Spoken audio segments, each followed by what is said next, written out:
2023. It is my pleasure and privilege and joy and delight to welcome you all. And in fact, हम लोग यहाँ मिल रहे हैं कई साल के बाद. We had the first two editions of Playwright at Lalit Hotel. We had one at Hyatt. We are back to Lalit, but after a gap of 3 years because of the pandemic. We had two online editions, and this is in all the 6th edition of Playwright. So let's start with a round of applause for Playwright and inspiring sports conversations. Playwright was started and launched and founded by Chitranjan Agarwal, my friend Chatty, who's seated there in the pink shirt and also in the pink socks, along with me, Vivek Atre, and now we also have on board Mr. Hardeep Chandpuri. So the three of us are basically the core team of Playwright, and then we have dignitaries, luminaries, people who are absolutely outstanding in the sports field and in the field of life itself, who are our advisors, our mentors, our benefactors. Mr. Vijay Lokpalli is here. He is a senior journalist. He has been here in Playwright right from day one. And he has also been behind the concept of Playwright under discussion with us every year. It is a joy and pleasure to welcome him. We are dearly missing, sorely missing Mr. Novi Kapadia, who will be the highlight of the next part of the ceremony, who was Mr. Football of India, and today he is not with us. We lost him, and he was here for the first two editions or the three editions of Playwright perhaps, and such a vibrant, charming, cheerful personality. My friend Chitranjan and Mr. Lokpalli will speak more about Mr. Kapadia in a while. We are really joyful and grateful to have the presence of Mr. Surinder Singh Sodhi with us today, who is our hockey gold medalist of the 1980 Olympics. And when I met him today after all these years, no, I've never met him before, only on TV. And he is also from a similar service to mine and even my father's. He retired as Inspector General of Police, Punjab. His face has not changed at all. You look the same. Only thing is, I remember you dribbling into the goal in 1980 on TV, and now we are really, really pleased to have you with us. Very soon we'll be joined by Mr. Dhyan Chand's son, Mr. Ashok Kumar, who is also the hero of the 1975 World Cup and another great luminary of hockey. We'll also be joined by Mr. Rajpal Singh, who's a former Indian men's hockey captain. We are joined by the junior hockey girls team, please stand up for a second, of Chandigarh. And these youngsters are delightful additions to the Playwright edition. And one of them will be awarded in the evening for being an outstanding achiever. We have 6 awards in the evening, which are Playwright Foundation awards being given for the first time. I'd also like to mention a few other people who have been associated with Playwright right from the beginning.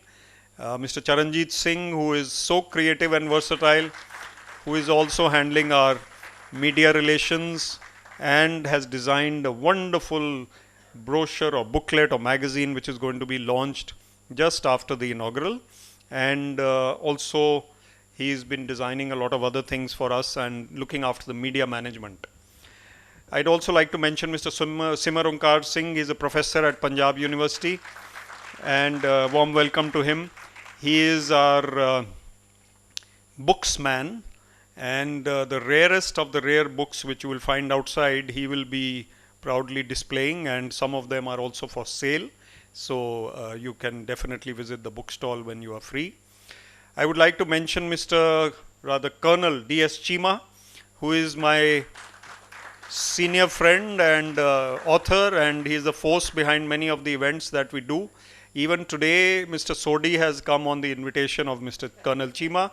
So very delighted to have your acquaintance, and wonderful to have Colonel Chima's company. I would also like to mention Dr. H.K. Bali, who is also Mr. Sports. Apart from being a renowned cardiologist of the region or the country, he is also Mr. Sports in many ways, and he loves sports like anything, I would say, and a delightful addition to our. I cannot name everybody here. There are so many volunteers, there are so many people behind the scenes, and I would like to mention Mukta and Simran, who have been involved with so many of our events.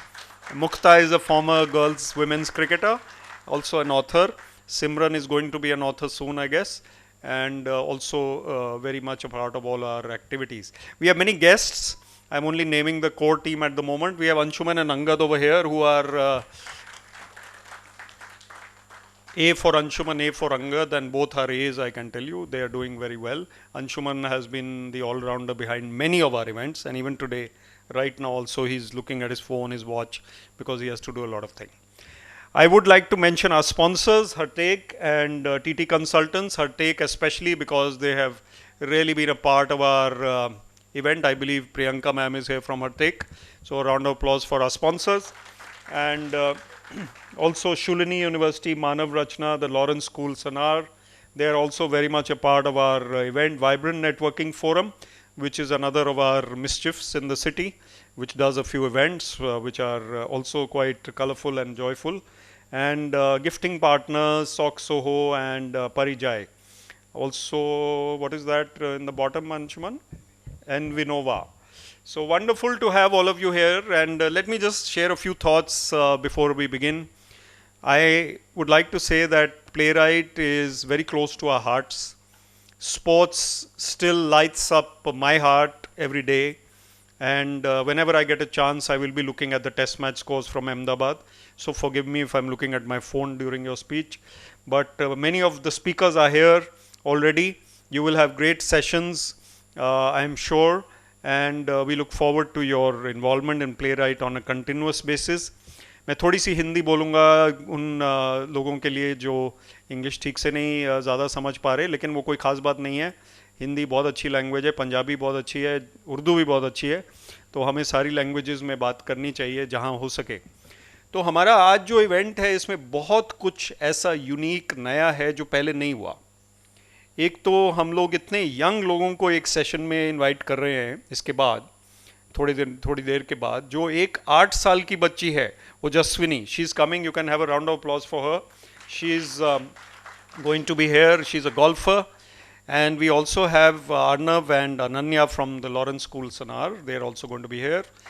We also have, for the very first time, of course, we'll have a Giant Leap for Womankind session in which 3 young ladies will be in conference with Chitranjan Agarwal. And the very first event is the hockey, the Golden Touch event, which is being hosted by Prabjot Singh ji, and he is also another wonderful person in hockey and sports. He'll be talking to Ashok Kumar ji, Sodhi Saab and Rajpal ji.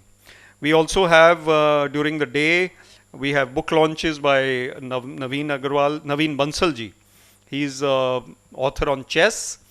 And we have a unique event immediately after lunch. So lunch खा के जो जाने वाले हैं उनको मैं request कर रहा हूँ कि वो रुक जाएं लंच के बाद भी. पहले से ही कर लेता हूँ रिक्वेस्ट कि लंच के बाद खिसकना नहीं है. और जो हमारा फैशन इन स्पोर्ट्स इवेंट है, प्रेजेंटेशन है, वो बहुत एक्साइटिंग और इंटरेस्टिंग है. She will be joined by Tavleen.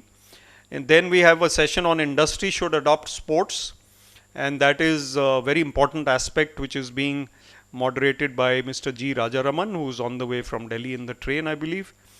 Then we have sports, the pen, the lens, Vijay Lokpalli ji, Saurabh Duggal, Kamal Kishore ji. They will be in conversation with Dr. H.K. Bali.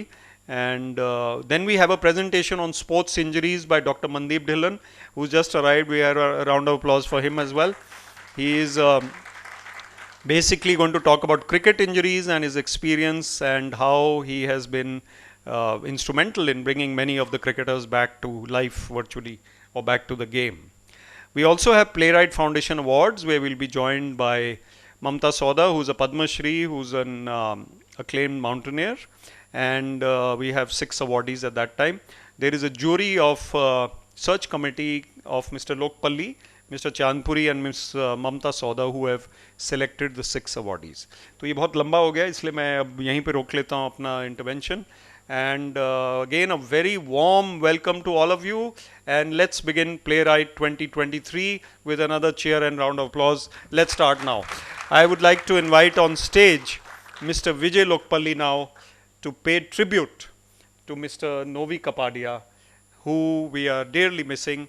You can please come to the podium here and share your thoughts. Thank you. For me, it's a very emotional moment because Novi was a very dear friend. We met first in 1981. He was teaching English, and I was making my first steps in journalism. And I have not known a more committed, passionate sports lover. In Indian football, it is said that if you don't know Novi Kapadia, you're not a footballer, which is a fact. I have not come across maybe very few who wouldn't have met or read Novi. One of his books is probably the most accurate portrayal and history of Indian football. I don't know if it's on display here, Simranji. Novi's book. So, if ever you get an opportunity, please read that book, and you will understand Novi's involvement with football. I spent many afternoons and evenings at the Ambedkar Stadium, Nehru Stadium, and outside Delhi covering football matches. I remember one tournament in Ludhiana also. So Novi was he was born to write on sports. His best friends were sportsmen. Twice he was here to participate in the playwright event, and we sorely miss him. If he was here, he would have regaled you with the stories. He was a fantastic storyteller, and for me it's a very personal loss because of my association with him, and I really miss him. You would have loved having Novi Kapadia here. I mean, I can't speak more because I miss him so. Good morning, everyone. On behalf of Playwright Foundation, welcome all of you. Vivek has already done the honors, but I'm here to speak about Novi sir. I still remember, sorry, 17th March 2018, I think that was the date, when 18th was the first playwright, and I met him in the evening, and I had grown up reading Novi. Imagine, an English professor would be writing about Shakespeare and Yeats, but he was amazing. And there was this magazine called Sports World. I don't know how many of you remember, edited by Mansoor Ali Khan Pataudi. And Novi Kapadia used to write for that, along with David O'Brien, Rohit Brijnath. The cream of Calcutta writing was in that book, in that magazine. And Novi's articles were beyond compare. I mean, the rest of them were good too, but Novi was the standout person. And Novi sir, as Vijay sir just said that, he was a great storyteller. All of them were true. I still remember reading in 1988 about this car chase. He had to take an interview with Carl Lewis. He had to chase him from the airport, from the hotel to the airport. And imagine the fastest runner in the world, and Novi's involved in a car chase. It was like out of a James Bond movie, right? So the first question, of course, I asked him was about that, and then he told me the whole background, how it happened. And then, of course, the other one is about Maradona. He was there for the 1990 Football World Cup in Italy, and he was in Naples in Maradona's mansion. And he asked for someone for a pizza, and then Maradona himself got him a pizza, juggling a football with one leg. That's how he told us that's how it happened. So he's the only man I know who's met Maradona and been served a pizza by Maradona, right? Other than that, Novi sir has been very supportive, was very supportive of Playwright. I hope he's blessing us from up there. And the first time Novi sir held a session here was on football, and it was with Ranjit Bajaj. And Minerva had just won the I-League at that one day before. And what a wonderful turnaround that we are back at the Lalit, and Round Glass Punjab has won the I-League today, right? and they have been promoted to the ISL. Novi would have been the happiest that they are the first team ever in India, Roundlast Punjab, which is from Punjab, which is a football, which is not a sport, which is very popular in Punjab. They've managed to become the first team ever in the country to be promoted to a closed league, which is the ISL. So Novi sir, thank you for all those wonderful words that you wrote about football and supporting the sport. Thank you. Sports में क्या होता है, कई बार जो player है वो injured हो जाता है या अनवेल हो जाता है या कुछ हो जाता है, तो सब्स्टिट्यूट को बुलाया जाता है. आज मैं सब्स्टिट्यूट हूँ किसी का जो लास्ट मिनट पे बीमार हो गए, जिन्होंने यहाँ पे ये काम करना था जो मैं कर रहा हूँ. So I am very happy to be the substitute for that person. I hope she comes here by 1 o'clock, but she is really unwell, that's why she could not make it. But what I'm going to do is to introduce the next panel. And this next panel is absolutely wonderful panel, which is on hockey. We have Mr. Narinder Singh IAS. Please बैठिए sir. So we have in fact Mr. S.S. Sodhi already here, the Olympian, the gold medalist, and I'm very happy that he is here. And in fact we are going to have the session with him. And because Mr. Prabjot Singh and Mr. Ashok Kumar are a little delayed, so I am going to start interacting with Mr. Sodhi, and then we'll have other people joining in. And this session is on the golden game of hockey. And because we have the hockey girls here from Chandigarh, we will be speaking in Hindi Punjabi a little bit. तुसी पंजाबी च गल करना, मैं हिंदी च. I warmly welcome Mr. Sodhi on stage. So welcome to this session on the golden game hockey, and it gives me great joy and pleasure to welcome Mr. Sodhi, who, as I said, I remember so vividly from watching TV in 1980. And also he has, though he's 10 years younger, he says, than Mr. Ashok Kumar, who is going to join us, and he is one of the faces of hockey that we remember so well. He has been in the Punjab Police after retirement from the game. And he is an absolute asset to our region. He's inspiring. He came in the morning and met the young girls who are here, जो कि बड़े खुश हुए. मेरे ख्याल sir को मिलके खुश हुए कि नहीं? ज़ोर से ताली बजा के दिखाओ अगर खुश हुए. Very good. तो आप सोडी साहब, मैं भी एक मोटिवेशनल स्पीकर हूँ आजकल, और मैं आपसे पहला सवाल यही करूँगा कि हॉकी और स्पोर्ट्स में, क्योंकि गर्ल्स की बात हो रही है, गर्ल्स और विमेन को कैसे हम और ज़्यादा स्पोर्ट्स में ला सकते हैं और क्या करना चाहिए हमें?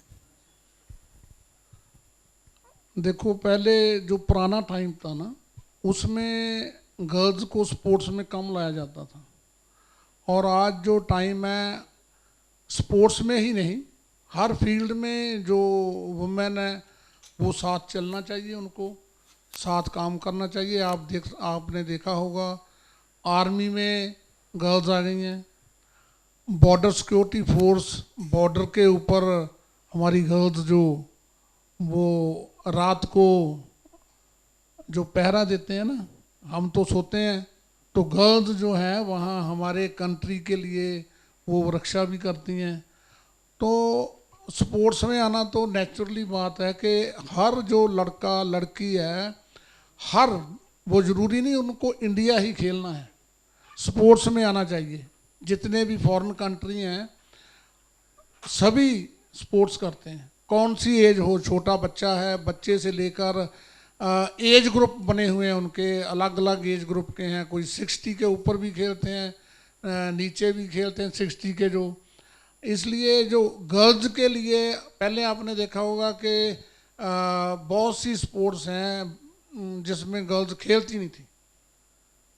हॉकी मेरा ख्याल है खेलती थी शुरू से, फुटबॉल नहीं खेलती थी. अभी टेबल टेनिस में है, बैडमिंटन में कितना नाम किया है लड़कियों ने, शूटिंग में कितना नाम किया है. इवन आपने देखा होगा कुश्ती जो कभी किया ही नहीं लड़कियों ने, उनमें मेडल आ रहे हैं लड़कियों के.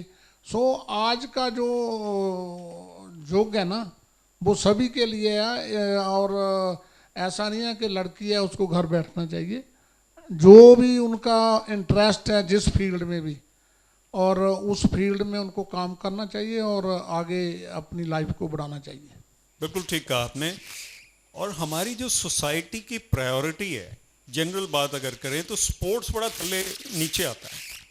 Y is it that we cannot popularise sports and make it more a part of the priority of the society? क्योंकि क्या हो रहा है, वो पुरानी बातें तो कि पढ़ो लिख के लिखो बनोगे नवाब और ये कूदोगे बनोगे खराब. But can we somehow have more people playing sports at all levels? जैसे नेशनल स्पोर्ट्स डे होता है मेजर ध्यानचंद जी के नाम पे अभी, लेकिन हम उसमें भी हमें लगता है कि ये जो कोई कोई खेलता है, बस खेलो इंडिया अच्छा है, लेकिन क्या हमारे सोसाइटी में वो कल्चर आ गया है स्पोर्ट्स का? हर बच्चा खेल रहा है? नहीं. तो क्या हम कर सकते हैं जिससे कि खेल जो है वो पूरी सोसाइटी का एक पार्ट बन जाए? इंडिया और फॉरेन कंट्री, इसमें बहुत डिफरेंस है. जो फॉरेनर है वो काम करते हैं, खेलते हैं. जो इंडिया है, इंडिया में हमें एक चीज़ दिखती है, खेलते हैं तो पैसा मिलता है, काम करते हैं तो पैसा मिलता है. जो फैमिलीज़ हैं, जो पेरेंट्स हैं, वो ये देखते हैं कि हमारा बच्चा अगर एजुकेशन में आगे चले जाएगा, अच्छा पढ़ लिख जाएगा तो नौकरी मिल जाएगी. और वो ये देखते हैं कि अगर वो अच्छा नहीं पढ़ा तो पीछे रह जाएगा. और गेम में क्या है, उनको वो रिस्क समझते हैं. गेम स्पोर्ट्स में वो समझते हैं रिस्क है, आगे गया या नहीं गया तो उसको फिर आगे प्रॉब्लम है. होना क्या चाहिए एक्चुअल में जो बच्चे खेलते हैं उनको अपनी खेल के साथ education. Please come on stage Ashok Kumar ji, please come on stage Prabhjot ji, आइए प्लीज आइए, please come, please join us. जी जी.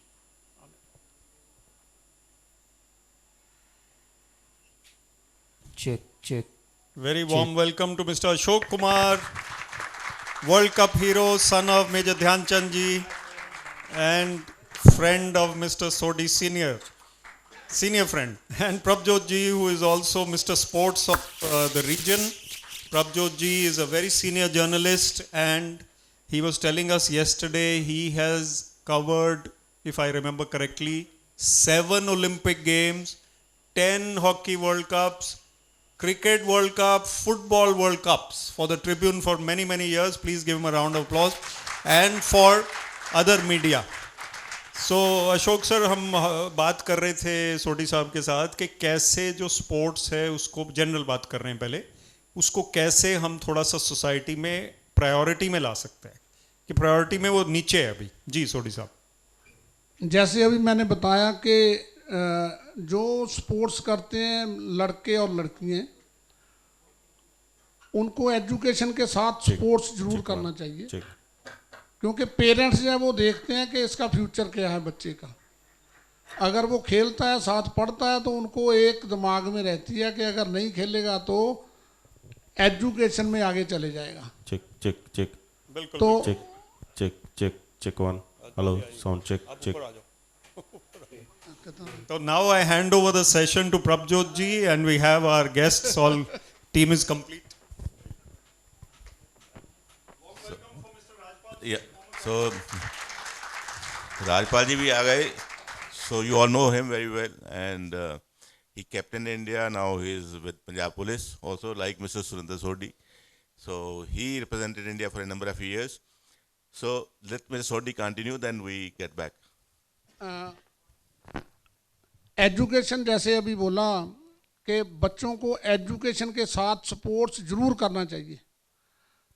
और ये नहीं है कि हमारे बच्चों में क्या है कि वो देखते हैं कि स्पोर्ट्स में इतना इंटरेस्ट नहीं लेते.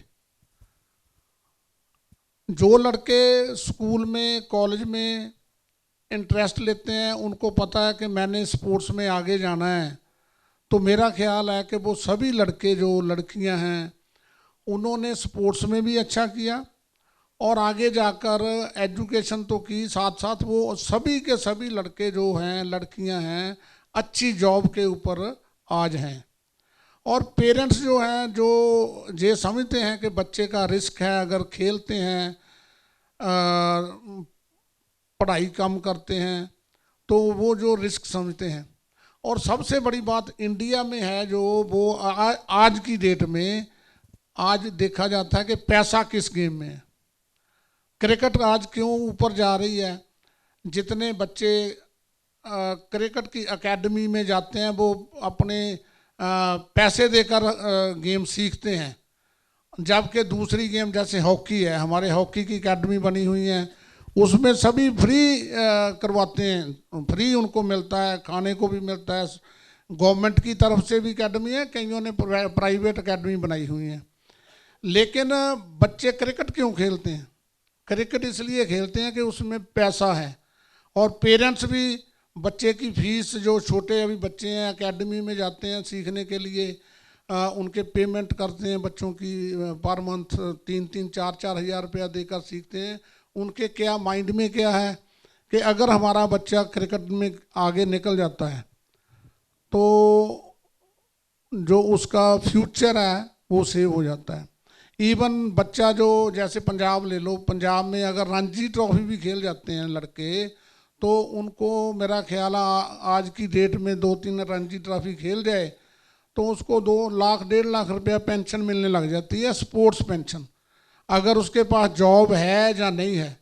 और ये गवर्नमेंट को चाहिए, आज की डेट में तो चलो पैसे, जो गेम अच्छी खेलते हैं, बैडमिंटन में भी पैसा आ गया, अभी वॉलीबॉल में भी लीग चलने लगी है, जो कबड्डी चलती है नेशनल स्टाइल कबड्डी, उसमें सर्कल स्टाइल की बात नहीं मैं करता, नेशनल स्टाइल में, और फुटबॉल में ये एक ऐसा प्रोग्राम बनना चाहिए गवर्नमेंट की तरफ से, जो बिजनेस हाउसेज हैं वो अलग अलग गेम्स जो हैं उनको उनमें कुछ ना कुछ स्पॉन्सर करें, और सभी जो गेम्स हैं उनको प्रमोट करने के लिए जितने भी अच्छे स्पोर्ट्स पर्सन हैं उनका जो ग्रेडिंग, जैसे क्रिकेट में होता है ग्रेडिंग हो, हर गेम में ग्रेडिंग हो, कौन से ग्रेड के ऊपर वो खेल रहा है, और नीचे जितने जिस लेवल पे खेला उसको ये ना फिक्र हो कि मुझे अगर मैं ऊपर तक नहीं गेम खेलता तो मुझे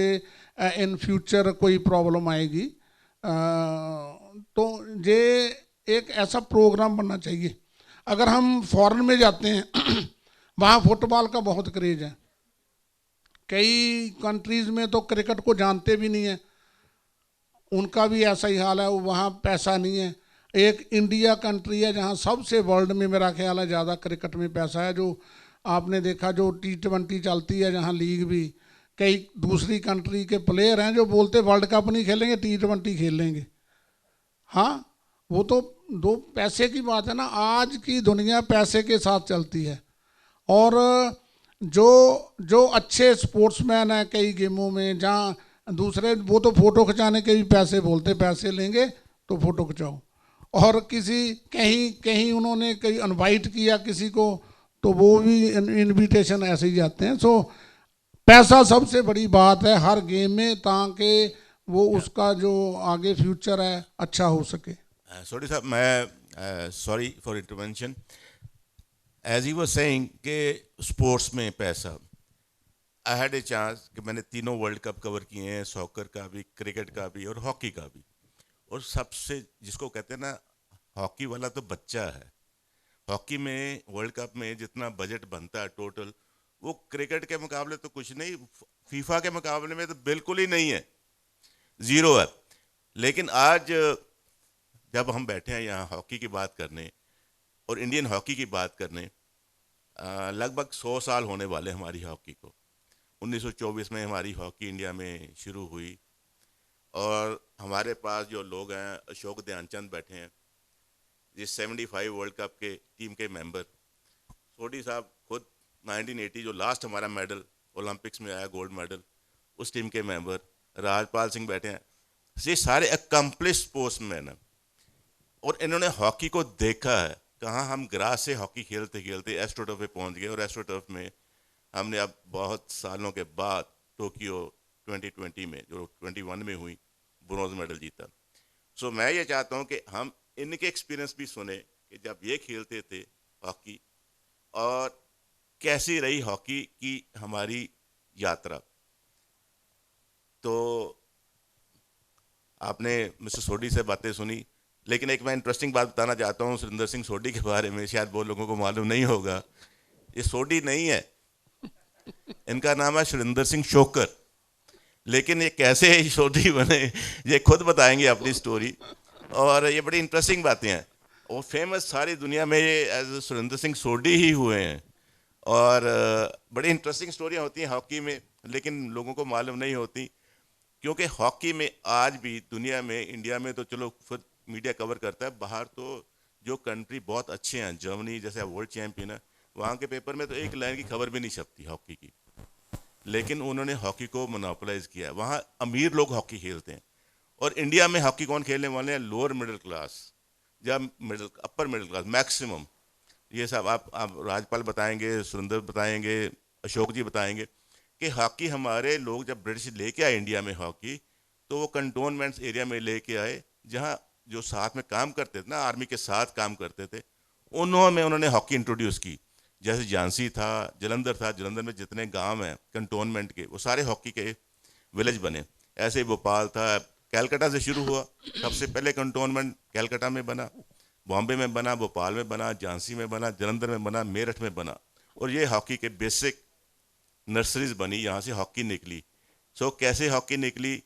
इन्होंने सारी जनरेशन, मेजर ध्यानचंद, उनके भाई रूप सिंह, ये सातों भाई, सारे भाई खेलते रहे हॉकी। तो मैं चाहता हूँ कि पहले अशोक कुमार अपना कुछ एक्सपीरियंस शेयर करें, तो उसके बाद सोडी साहब से चलेंगे, फिर राजपाल जी से पूछेंगे कि अब वो सबसे लेटेस्ट उन्होंने हॉकी छोड़ी है, सबसे लास्ट तक वो हॉकी खेले हैं, कैसा रहा उनका सफ़र, इनसे शुरू हो के सोडी साहब से देख के अब लेटेस्ट ट्रेंड क्या है हॉकी में। तो ओवर टू अशोक कुमार जी।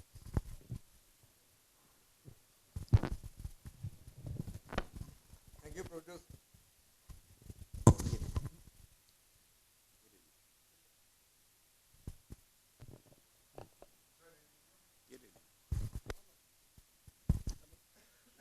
ठीक है, हो गया। सबसे पहले तो मैं आज इस प्रोग्राम में आए हुए सभी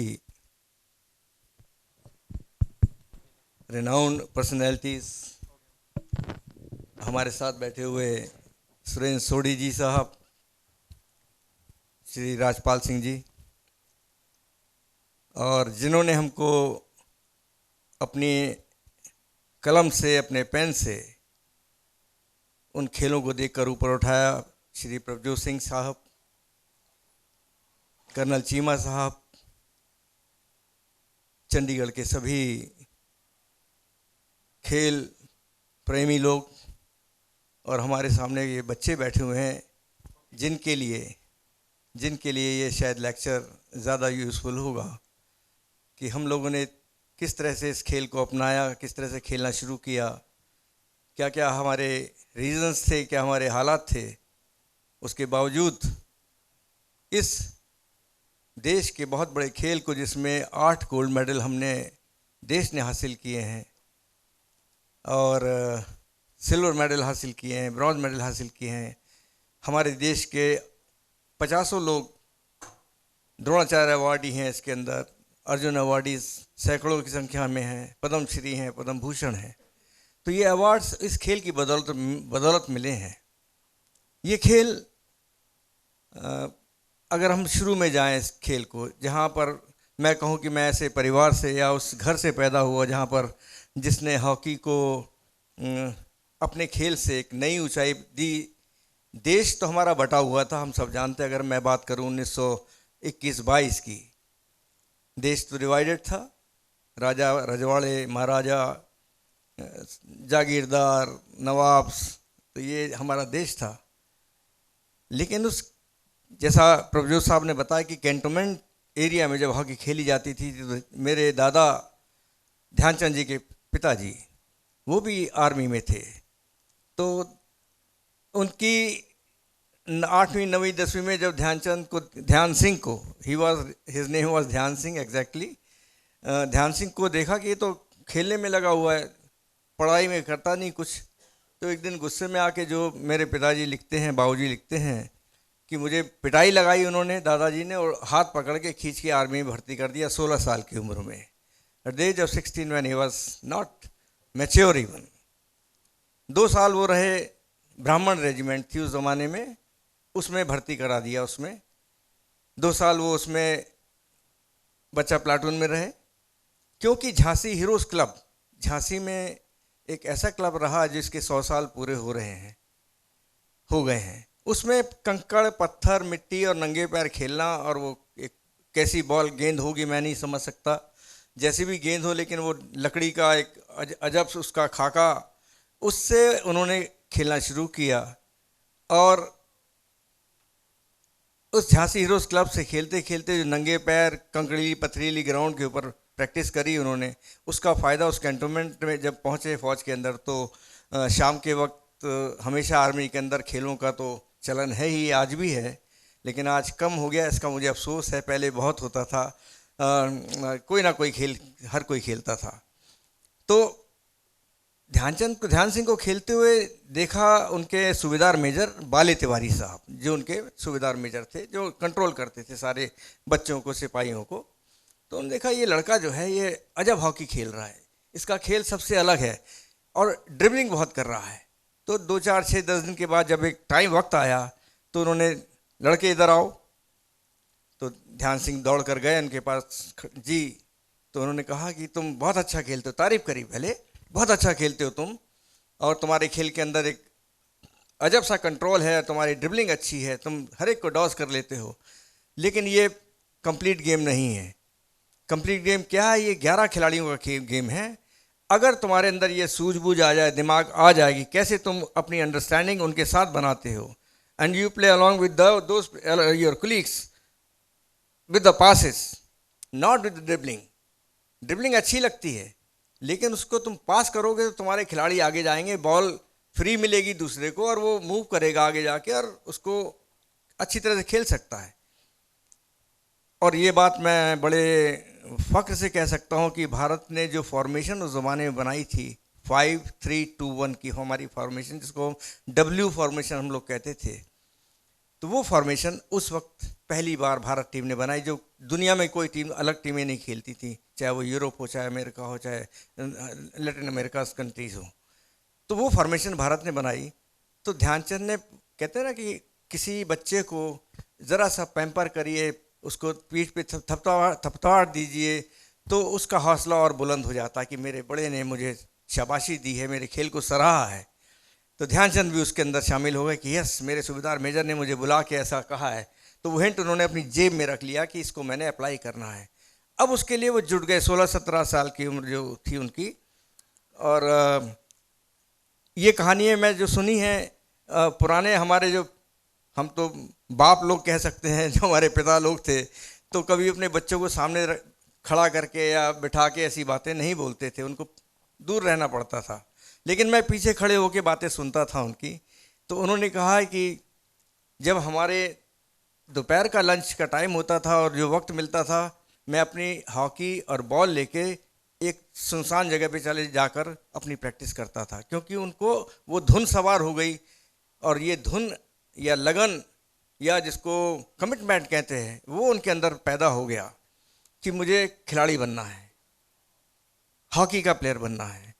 तो उन्होंने उस सुनसान जगह में जो आधा पौना घंटा उनकी बॉल और हॉकी चलती थी, अब जब बॉल हॉकी चलेगी तो डेफिनेटली आप अपना दिमाग उसके अंदर लगाएंगे कि मैं इसके अंदर से क्या क्या चीज़ और निकाल सकता हूँ, क्योंकि कोई भी विद्या, कोई भी एजुकेशन का कहीं कोई एंड नहीं है। आज हम लोग चांद की ऊंचाई तक पहुंच गए, पहले हमको कहीं जाने में तकलीफ होती थी, तो इसका कहीं कोई, आज एजुकेशन देख लीजिए कहाँ से कहाँ पहुंच गई है, हमारी साइंस कहाँ तक पहुंच गई है, हमारे स्पिरिचुअल चीज़ें कहाँ से कहाँ तक निकलती थी। तो ये तो एक मानव हमारी कह सकते हैं कि इंसान की एक ऐसी चीज़ है जो हमारे दिमाग के तौर पर दी है ईश्वर ने, कि आप कुछ भी खोज सकते हो, कुछ भी कर सकते हो। तो ध्यानचंद जी के अंदर वो चीज़ पैदा हुई और उन्होंने आधे पौने घंटे के अंदर अपनी खेल खेला। और शाम को जब प्रैक्टिस पे आते थे तो उस खेल को जो सीखा अपने आप से, उन्होंने अपने दिमाग से, उसको वो अप्लाई करते थे, उसको अप्लाई करते थे। अप्लाई करने के बाद क्या अच्छा हुआ क्या बुरा हुआ उसका एनालाइज करते थे मैच के बाद, जो रात शाम का उनका रोल कॉल का टाइम होता था, खाने का टाइम, डिनर का टाइम, उसको कि मैंने क्या अच्छा किया, क्या बुरा किया, मेरी टीम के अंदर जो खेल रहे थे उसमें किस खिलाड़ी ने अच्छा किया, किसने बुरा किया, उस क्यों गलती से हमारे ऊपर गोल हुआ या हम क्यों गोल कर पाए। तो दोनों चीज़ों का प्लस माइनस का वो एनालाइज करते थे और अगले दिन उसको रेक्टिफाई करके फिर प्रैक्टिस वही दोपहर की। तो दैट्स वाई उनका जो खेल या कंट्रोल या उनका दिमाग वो डेवलप होता चला गया। और भारत की पहली बार भारतीय सेना की टीम, जिसके 100 साल पूरे होने में अब 3 साल बाकी हैं, 1926 में पहली बार भारत की सेना की टीम न्यूजीलैंड के दौरे पर गई। क्योंकि यहाँ भारत में जितने भी पेपर्स थे उन्होंने हॉकी के बारे में लिखना शुरू कर दिया। और उस ज़माने में अगर 4 लाइन का भी राइट अप आ जाए तो बहुत बड़ी बात हुआ करती थी। और हॉकी के बारे में लिखना शुरू हुआ तो न्यूजीलैंड ने उनको इनवाइट किया और भारत की सेना की टीम वहाँ गई। भारत की सेना की टीम वहाँ जाती है और पहला गोल जो उस धरती पर पड़ता है न्यूजीलैंड के ऊपर, वो ध्यानचंद की हॉकी से ही पड़ता है। तो ये वो चीज़ें थी जो शुरुआती दौर में हमारी हॉकी को एक इस्टेब्लिश दिया, उस करार एक नाम दिया, फेम दिया।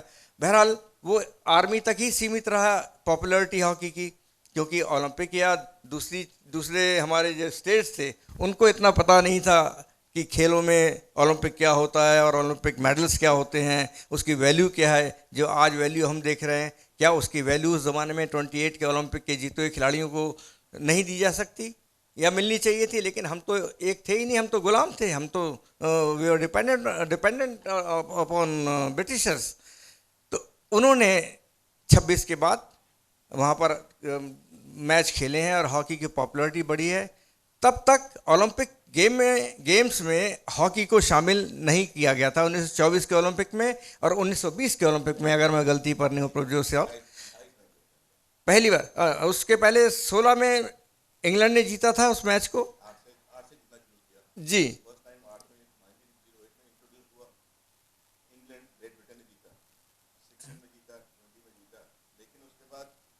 गैप आ गया, पॉपुलैरिटी नहीं थी।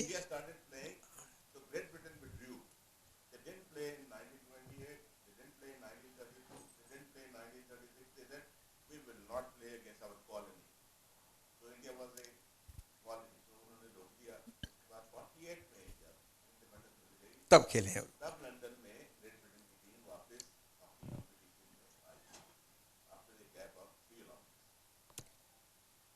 तो वहाँ पर 28 के अंदर इस पॉपुलैरिटी को जो 1926 में भारत की टीम ने न्यूजीलैंड के अंदर डेवलप करी और बढ़ाई, उसके आधार के ऊपर, बेस के ऊपर 1928 के ओलंपिक में हॉकी को इंक्लूड किया गया। वो जो इंक्लूड किया गया भारत की टीम को, वो समझिए हमारा गोल्डन पीरियड उस वक्त हॉकी का शुरू हो गया था, वो शुरू हो गया।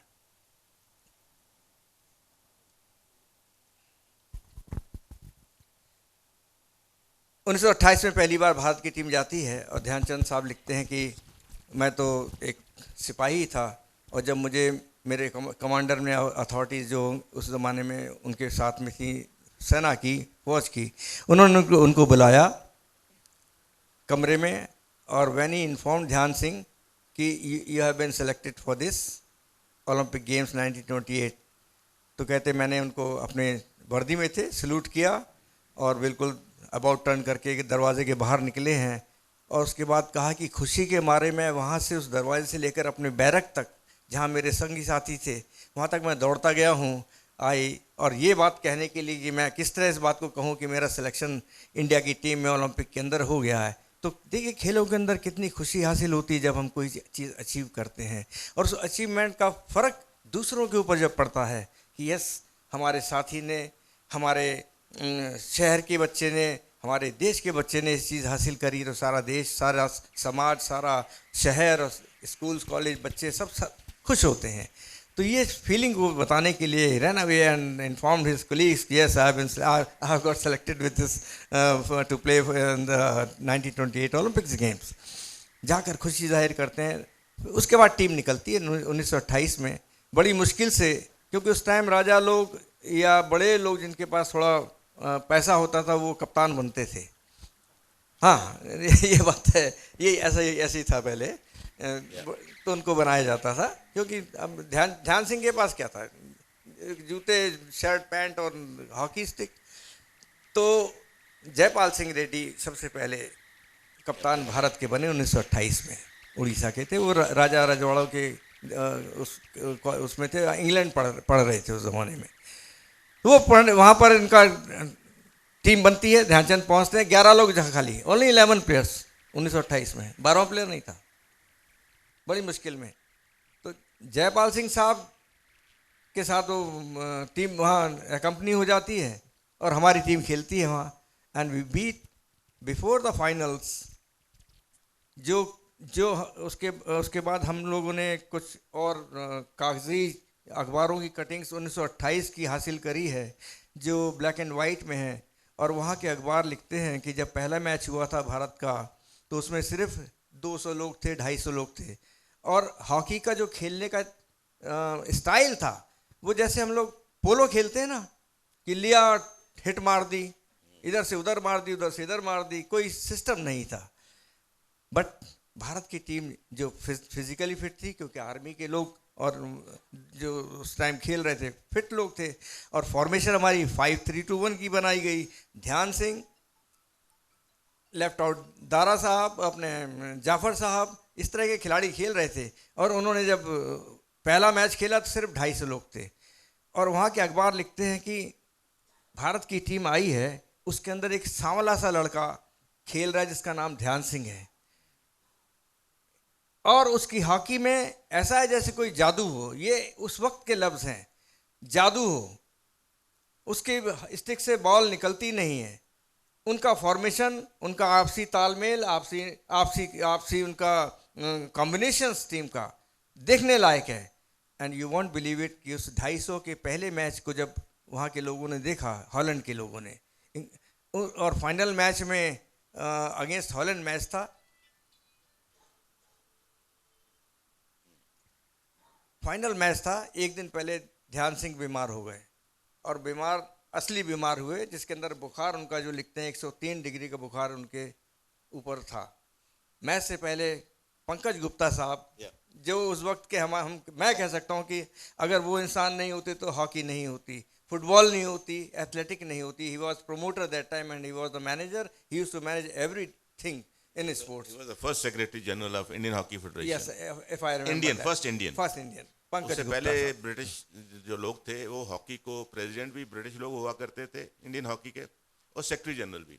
और 1930 में पंकज गुप्ता पहली बार इंडियन हॉकी फेडरेशन के सेक्रेटरी जनरल बने। उसके बाद हॉकी की ये तो स्टोरी जो बताई, अब ये स्टोरी मेरी बहुत लंबी हो जाएगी, तो मैं इसमें थोड़ा सा इंटरवीन करना चाहूँगा कि देखिए अशोक जी, सुरेंद्र जी, ये दोनों ने तो ग्रास पे भी हॉकी खेली है और एस्ट्रोटर्फ पे भी हॉकी खेली है। राजपाल सिंह शायद इन्होंने एस्ट्रोटर्फ पे ही हॉकी खेली है, ग्रास पे इंटरनेशनल लेवल पे नहीं खेला। स्कूल में तो खेली। तो इनके मैं अब राजपाल जी से पूछना चाहूँगा कि इनका एक्सपीरियंस कैसा रहा कि हम तो पंजाब में तो एस्ट्रोटर्फ थे भी नहीं इतने, फिर भी आप पंजाब से निकले और सीधा एस्ट्रोटर्फ पे गए, और एस्ट्रोटर्फ पे हमारी परफॉर्मेंस वो नहीं रही जो अशोक कुमार जी के टाइम पे रही या सुरेंद्र सोडी के टाइम पे रही। तो क्या प्रॉब्लम हुई पंजाब में, जब पंजाब कितनी बड़ी देन थी हॉकी की? तो आपको क्या लगता है कि ये जो स्विचिंग ओवर था फ्रॉम ग्रास टू एस्ट्रोटर्फ, इसने भी हमारी हॉकी को अफेक्ट किया? इसको ज़रा सा 2 लाइन में मैं डिफाइन कर देता हूँ, बिकॉज आई प्लेड, मैं घास पे भी खेला हूँ। 76 का ओलंपिक हमने पहली बार एस्ट्रोटर्फ पे खेला, और 79 जब मैं आखिरी बार इंडिया के लिए खेला हूँ पर्थ इंटरनेशनल में, वो भी एस्ट्रोटर्फ थी। लेकिन उस एस्ट्रोटर्फ पर खेलने के लिए जो हमको इक्विपमेंट दिए गए थे या खेली जाती थी, वो थी लेदर की बॉल और हमारी लकड़ी की स्टिक। शू के नाम पर जो आजकल चल रहे हैं नहीं थे हमारे पास, वो बाटा के या दूसरे स्टड शू टाइप हॉकी या फुटबॉल खेलने वाले, वो शू हमको दिए थे। लेदर की बॉल को अगर आप देखें और पानी में डाल के 10 मिनट डाल के अगर डाल दें तो उस बॉल का वेट जो 5.5 आउंस से था वो 8-9 आउंस पहुंच जाता था, सारा पानी उसके अंदर एब्जॉर्ब हो जाता था। And you won't believe it कि 1979 में लेट सुरजीत सिंह जिनके साथ मैं गया था, he was full back that time, 76 में भी ये हालत थी हमारी। 76 मॉन्ट्रियल जो स्टार्टिंग पॉइंट था, और स्टार्टिंग पॉइंट में हमको जो एक नाम था भारत का, असली ग्राउंड के ऊपर, जो नेचुरल टर्फ के ऊपर, नेचुरल ग्रास के ऊपर खेलने का हमारा स्टाइल था, जो हम कलाइयों से खेलते थे। अगर आप इसको समझें खेल को, तो पहले की हॉकी कलाइयों से खेली जाती है, आज की हॉकी कंधे से खेली जाती है। कंधा और कलाई, तो आप जोर समझ सकते हैं कितना कंधे में जोर होता है और कितना कलाई में जोर होता है।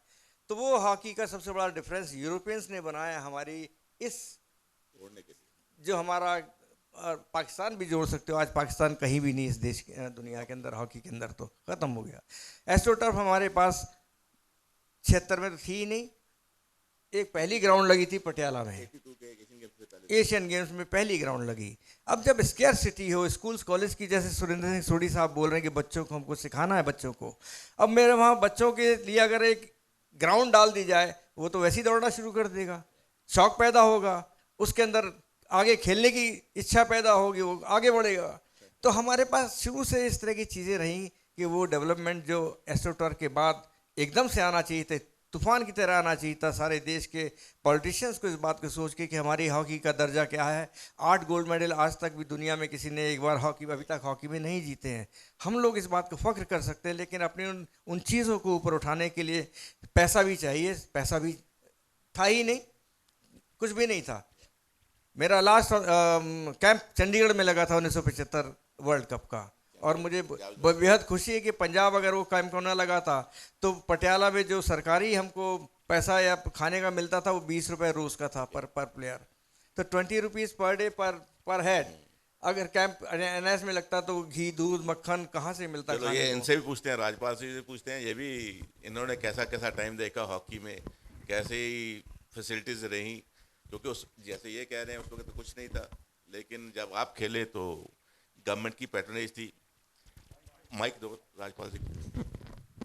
सो राजपाल जी, ਤੁਸੀਂ ਆਪਣੇ experience. Thank you so much sir. ਵੈਸੇ ਮੇਰੀ ਆਦਤ ਆ ਕਿ ਸਟੇਡੀਅਮ ਖਾਲੀ ਜਿਹਾ ਹੋਵੇ ਨਾ, ਮੇਰੇ 'ਤੇ ਪ੍ਰੈਸ਼ਰ ਜਿਹਾ ਨਹੀਂ ਆਉਂਦਾ, ਅਤੇ ਜੇ ਪ੍ਰੈਸ਼ਰ ਹੋਵੇ ਤਾਂ ਮੇਰੀ ਪਰਫੋਰਮੈਂਸ ਚੰਗੀ ਹੋ ਜਾਂਦੀ ਹੈ। ਅਤੇ ਹੋ ਸਕਦਾ ਅੱਜ ਪਰਫੋਰਮੈਂਸ ਇੰਨੀ ਵਧੀਆ ਨਾ ਰਹੇ, ਕਿਉਂਕਿ ਮੇਰੇ ਰਾਈਟ ਸਾਈਡ 'ਤੇ ਸਟੇਡੀਅਮ ਖਾਲੀ ਆ। ਅਤੇ ਪਹਿਲਾਂ ਤਾਂ ਸਾਰਿਆਂ ਨੂੰ ਪਿਆਰ ਭਰੀ ਸਤਿ ਸ਼੍ਰੀ ਅਕਾਲ। ਸਪੈਸ਼ਲੀ ਮੇਰੇ ਭੂਆ ਜੀ ਬੈਠੇ ਨੇ ਜੀ, ਭੁਪਿੰਦਰ ਜੀ, ਡਾਕਟਰ ਢਿੱਲੋਂ ਜੀ। ਢਿੱਲੋਂ ਸਾਹਿਬ ਸਾਡੇ ਨਾਲ ਟਰੈਵਲ ਵੀ ਕਰਦੇ ਰਹੇ ਨੇ, ਅਤੇ ਮੈਨੂੰ ਲੱਗਦਾ ਹੈ ਕਿ ਇੱਕ ਫਿਜ਼ੀਓ ਦੀ, ਇੱਕ ਡਾਕਟਰ ਦੀ ਜਿਹੜੀ ਇੰਪੋਰਟੈਂਸ ਆ ਉਹ ਪਲੇਅਰ ਹੀ ਸਮਝ ਸਕਦਾ। ਟੀਮ ਦੇ ਵਿੱਚ ਕੌਨਫੀਡੈਂਸ ਜਿੰਨਾ ਫਿਟਨੈਸ ਕਰਕੇ ਹੁੰਦਾ, ਉਨਾ ਹੀ ਜੇ ਇੰਜਰੀ ਤੋਂ ਬਾਅਦ ਰਿਕਵਰੀ ਆ ਉਹਦੀ ਜਿਹੜਾ ਕੌਨਫੀਡੈਂਸ ਉਹ ਵੀ ਪਲੇਅਰ ਦੇ ਵਿੱਚ, ਟੀਮ ਦੇ ਵਿੱਚ ਹੋਣਾ ਬੜਾ ਜ਼ਰੂਰੀ ਆ। ਅਤੇ ਮੈਨੂੰ ਲੱਗਦਾ ਕਿ ਕ੍ਰੈਡਿਟ ਜਿਹੜਾ ਢਿੱਲੋਂ ਸਾਹਿਬ ਨੂੰ ਜਾਂਦਾ। ਜਦੋਂ ਵੀ ਸਾਡੇ ਨਾਲ ਟਰੈਵਲ ਕੀਤਾ, ਸਾਨੂੰ ਇੰਜਰਡ ਹੋਣ ਦਾ ਕੋਈ ਡਰ ਨਹੀਂ ਹੁੰਦਾ ਸੀ ਕਿ ਜਿੰਨਾ ਮਰਜ਼ੀ ਜ਼ੋਰ ਲਾ ਲਓ, ਇਹਨਾਂ ਨੇ 24 ਘੰਟੇ ਦੇ ਵਿੱਚ ਰਿਕਵਰ ਕਰ ਦੇਣਾ ਤੁਹਾਨੂੰ। ਅਤੇ ਮੈਨੂੰ ਲੱਗਦਾ ਕਿ ਇਹ ਵੀ ਸ਼ਾਇਦ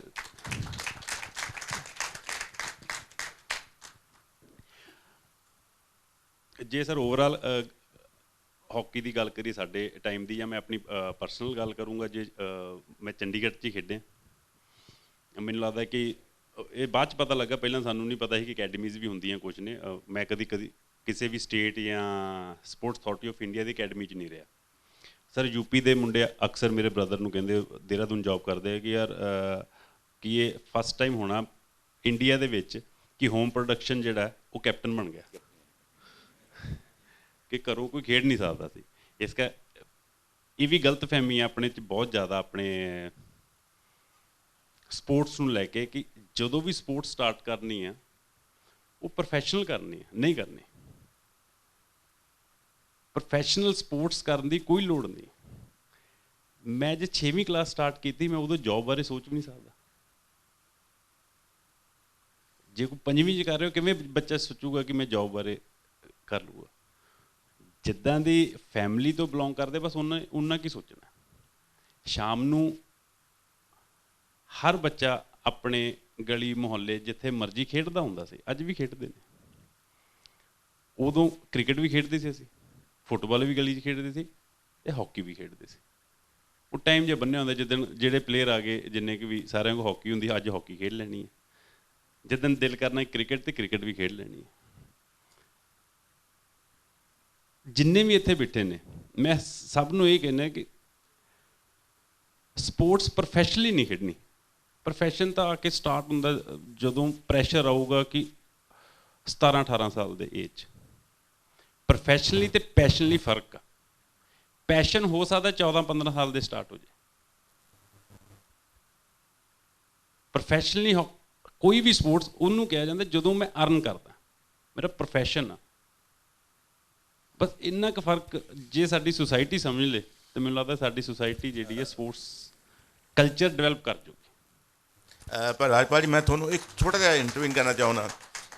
ਜਦੋਂ ਸੋਢੀ ਹੋਰੀ ਖੇਲੇ ਨੇ ਜਾਂ ਸ਼ੋਅ ਜੀ ਖੇਲੇ ਨੇ, ਨਾ ਅਕੈਡਮੀ ਜਿਵੇਂ ਤੁਸੀਂ ਗੱਲ ਕੀਤੀ ਨਹੀਂ ਸੀ, ਪਰ ਜਦੋਂ ਥੋੜ੍ਹੇ ਸਾਲਾਂ ਬਾਅਦ ਅਕੈਡਮੀਆਂ ਬਣ ਗਈਆਂ, ਉੱਥੇ ਪਲੇਅਰਾਂ ਨੂੰ ਫੈਸਿਲਿਟੀਜ਼ ਮਿਲਣ ਲੱਗ ਗਈਆਂ, ਉਹਨਾਂ ਨੂੰ ਪੜ੍ਹਾਈ ਵਿੱਚ ਲੈਕਚਰ ਦੀ ਸ਼ਾਰਟੇਜ ਪੂਰੀ ਹੋ ਜਾਣੀ, ਕੋਈ ਕਸਰ ਨਹੀਂ ਪੂਰੀ ਹੋਣੀ। ਉਹ ਇੱਕ ਲੋ ਲੈਵਲ ਦੀ ਪ੍ਰੋਫੈਸ਼ਨਲਿਜ਼ਮ ਜਿਹੜੀਆਂ ਅਸੀਂ ਅਕੈਡਮੀਆਂ, ਸਪੋਰਟਸ ਹੋਸਟਲ ਬਣਾ ਕੇ ਸ਼ੁਰੂ ਕਰ ਦਿੱਤੀਆਂ। ਤੁਸੀਂ ਨਹੀਂ ਸੋਚਦੇ ਕਿ ਉਹਨੇ ਸਾਡਾ ਬੜਾ ਨੁਕਸਾਨ ਕੀਤਾ, ਬੇਸ ਬਿਲਕੁਲ ਨੈਰੋ ਕਰ ਦਿੱਤਾ, ਔਰ ਜਿਹੜੇ ਬਾਕੀ ਬੱਚੇ ਸ਼ੌਂਕ ਨਾਲ ਖੇਲਦੇ ਸੀ, ਜਿਵੇਂ ਤੁਸੀਂ ਕਹਿੰਦੇ ਹੋ ਸ਼ੌਂਕ ਨਾਲ, ਪੈਸ਼ਨ ਨਾਲ ਖੇਲਦੇ ਸੀ, ਮੈਂ ਐਗਜ਼ਾਮਪਲ ਉਹ ਹਟ ਗਏ। ਉਹ ਕਹਿੰਦੇ ਵੀ ਮੈਂ ਤਾਂ ਕੰਪੀਟ ਨਹੀਂ ਕਰ ਸਕਦਾ ਅਕੈਡਮੀ ਦੇ ਬੱਚੇ ਅਗੇਂਸਟ। ਸਾਰੇ ਇੱਕੋ ਹੀ ਸ਼ਹਿਰ ਦੇ ਟਰਾਈ ਸਿਟੀ ਦੇ ਸਾਰੇ ਬੈਠੇ ਨੇ। ਮੈਂ ਚੰਡੀਗੜ੍ਹ ਖੇਡਦਾ, ਉਦੋਂ ਸਾਰੇ ਘਰੋਂ ਆ ਕੇ ਖੇਡਦੇ ਸੀ, ਅਕੈਡਮੀ ਸੀ ਨਹੀਂ ਸੀ ਚੰਡੀਗੜ੍ਹ 'ਚ, ਅੱਡ-ਅੱਡ ਸਕੂਲਾਂ 'ਚ ਸਾਰੇ ਪੜ੍ਹਦੇ ਸੀ। ਫਿਰ ਇੱਥੇ ਫੁੱਟਬਾਲ ਦੀ, ਹਾਕੀ ਦੀ ਅਤੇ ਕ੍ਰਿਕਟ ਦੀ ਅਕੈਡਮੀ ਸੈਕਟਰ 42 'ਚ ਸਟਾਰਟ ਹੋ ਗਈ ਆਫਟਰ ਕਾਮਨਵੈਲਥ ਗੇਮ 2010। ਅਤੇ UT ਐਡਵਾਈਜ਼ਰ ਨੇ ਮੈਨੂੰ ਬੁਲਾਇਆ ਕਿ ਤੁਹਾਨੂੰ ਅਸੀਂ ਅਪੋਇੰਟ ਕਰਨਾ as a adviser hockey academy 'ਚ।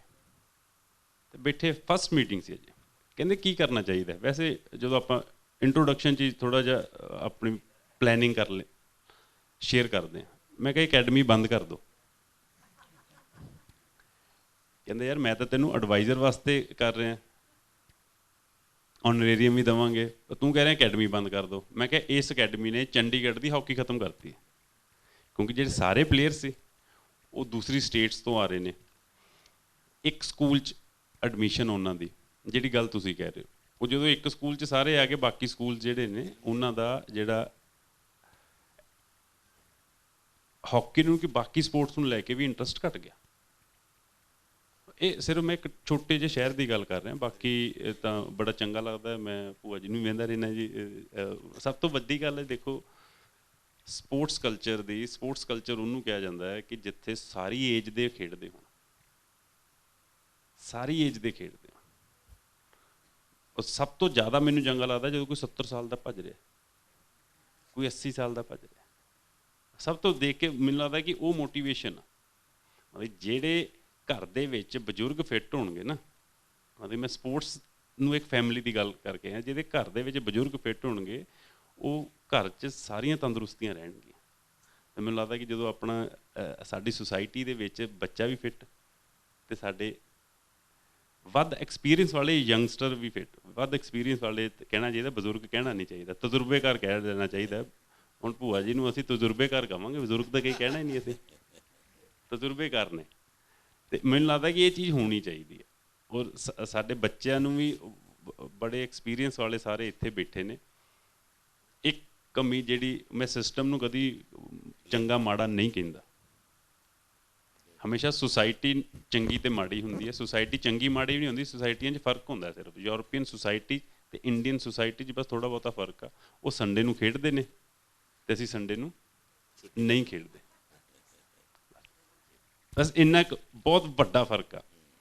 ਉਹਨਾਂ ਦੇ ਜਿਹੜੇ ਉੱਥੇ ਕਲੱਬ ਚੱਲਦੇ ਨੇ ਉਹ ਸੁਸਾਇਟੀ ਚਲਾਉਂਦੀਆਂ ਨੇ, ਸਾਡੇ ਇੱਥੇ ਕਹਿੰਦੇ ਕਿ ਗੌਰਮੈਂਟ ਚਲਾਵੇ। ਅਸੀਂ ਥੋੜ੍ਹੇ ਨਹੀਂ 99% ਹੈਂਡੀਕੈਪਟ ਆ ਸਾਡੀ ਸੁਸਾਇਟੀ।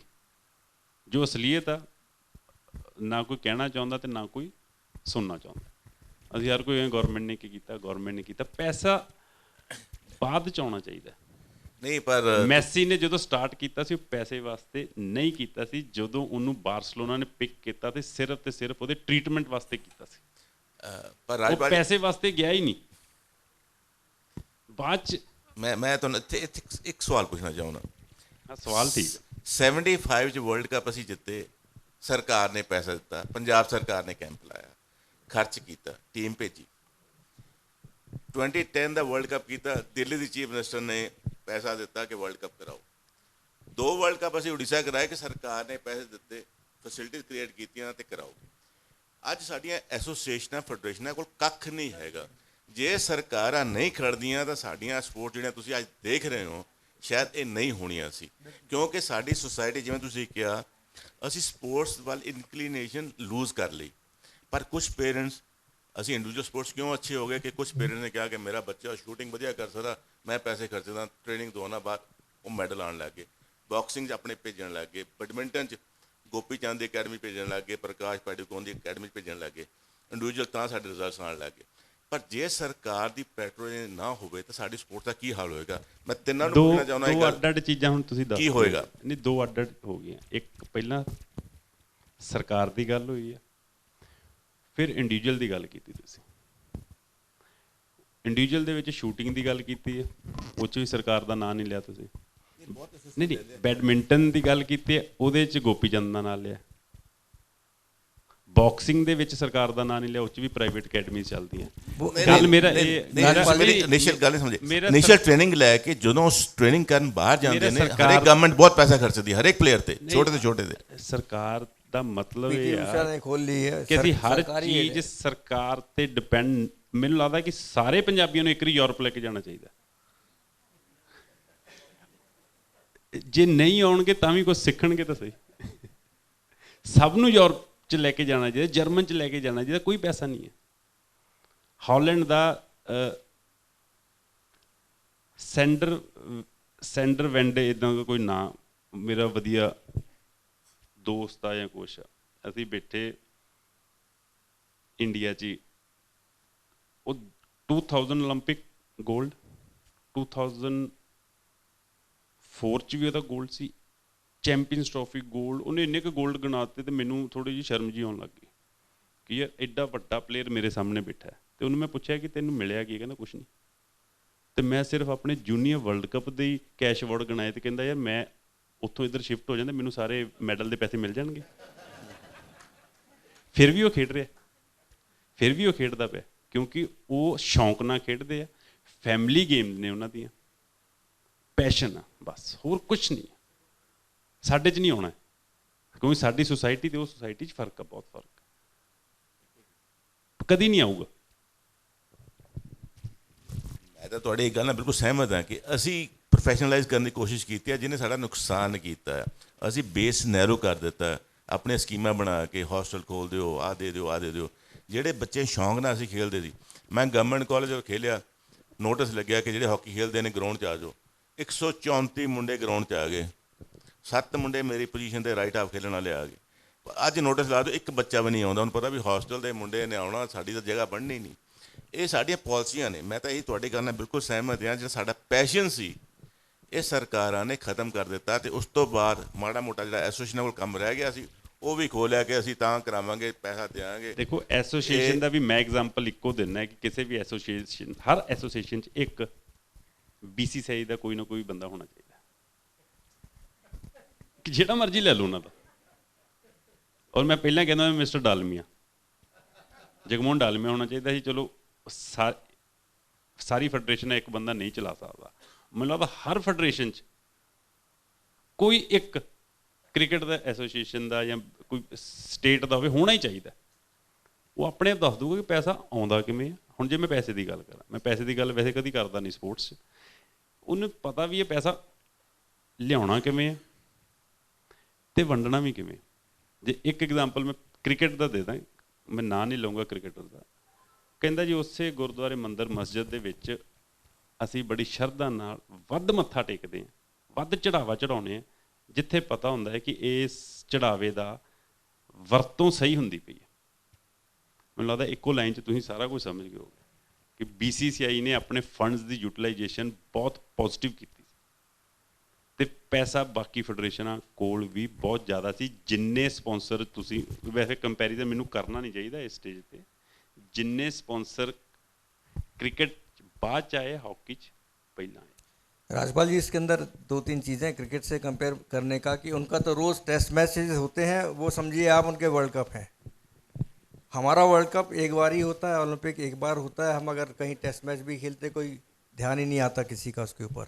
इनके तो रोज़ होते हैं। आज ऑस्ट्रेलिया खेल रही है, सारा हिंदुस्तान कान लगा बैठा है, पैसा नहीं आना उनके पास में। तो हमको हॉकी से कंपेयर करके क्रिकेट के नहीं करें। उनका वर्ल्ड कप है कितना, आप एक्सट्रीम क्या देखोगे, पैसा देखोगे कि मेडल्स देखोगे? देश के लिए कितने मेडल जीते उन्होंने वर्ल्ड कप के? Where they stand? क्या टेस्ट मैचेस उनके क्या ओलंपिक हैं क्या? नहीं सर, पैसा आएगा उनके पास, क्योंकि हमारे लोग आजकल बैठ गए स्टेडियम में या सुन रहे हैं, तो वो तो पॉपुलैरिटी बढ़ रही है, उससे कंपेयर करने की ज़रूरत है ही नहीं हमको।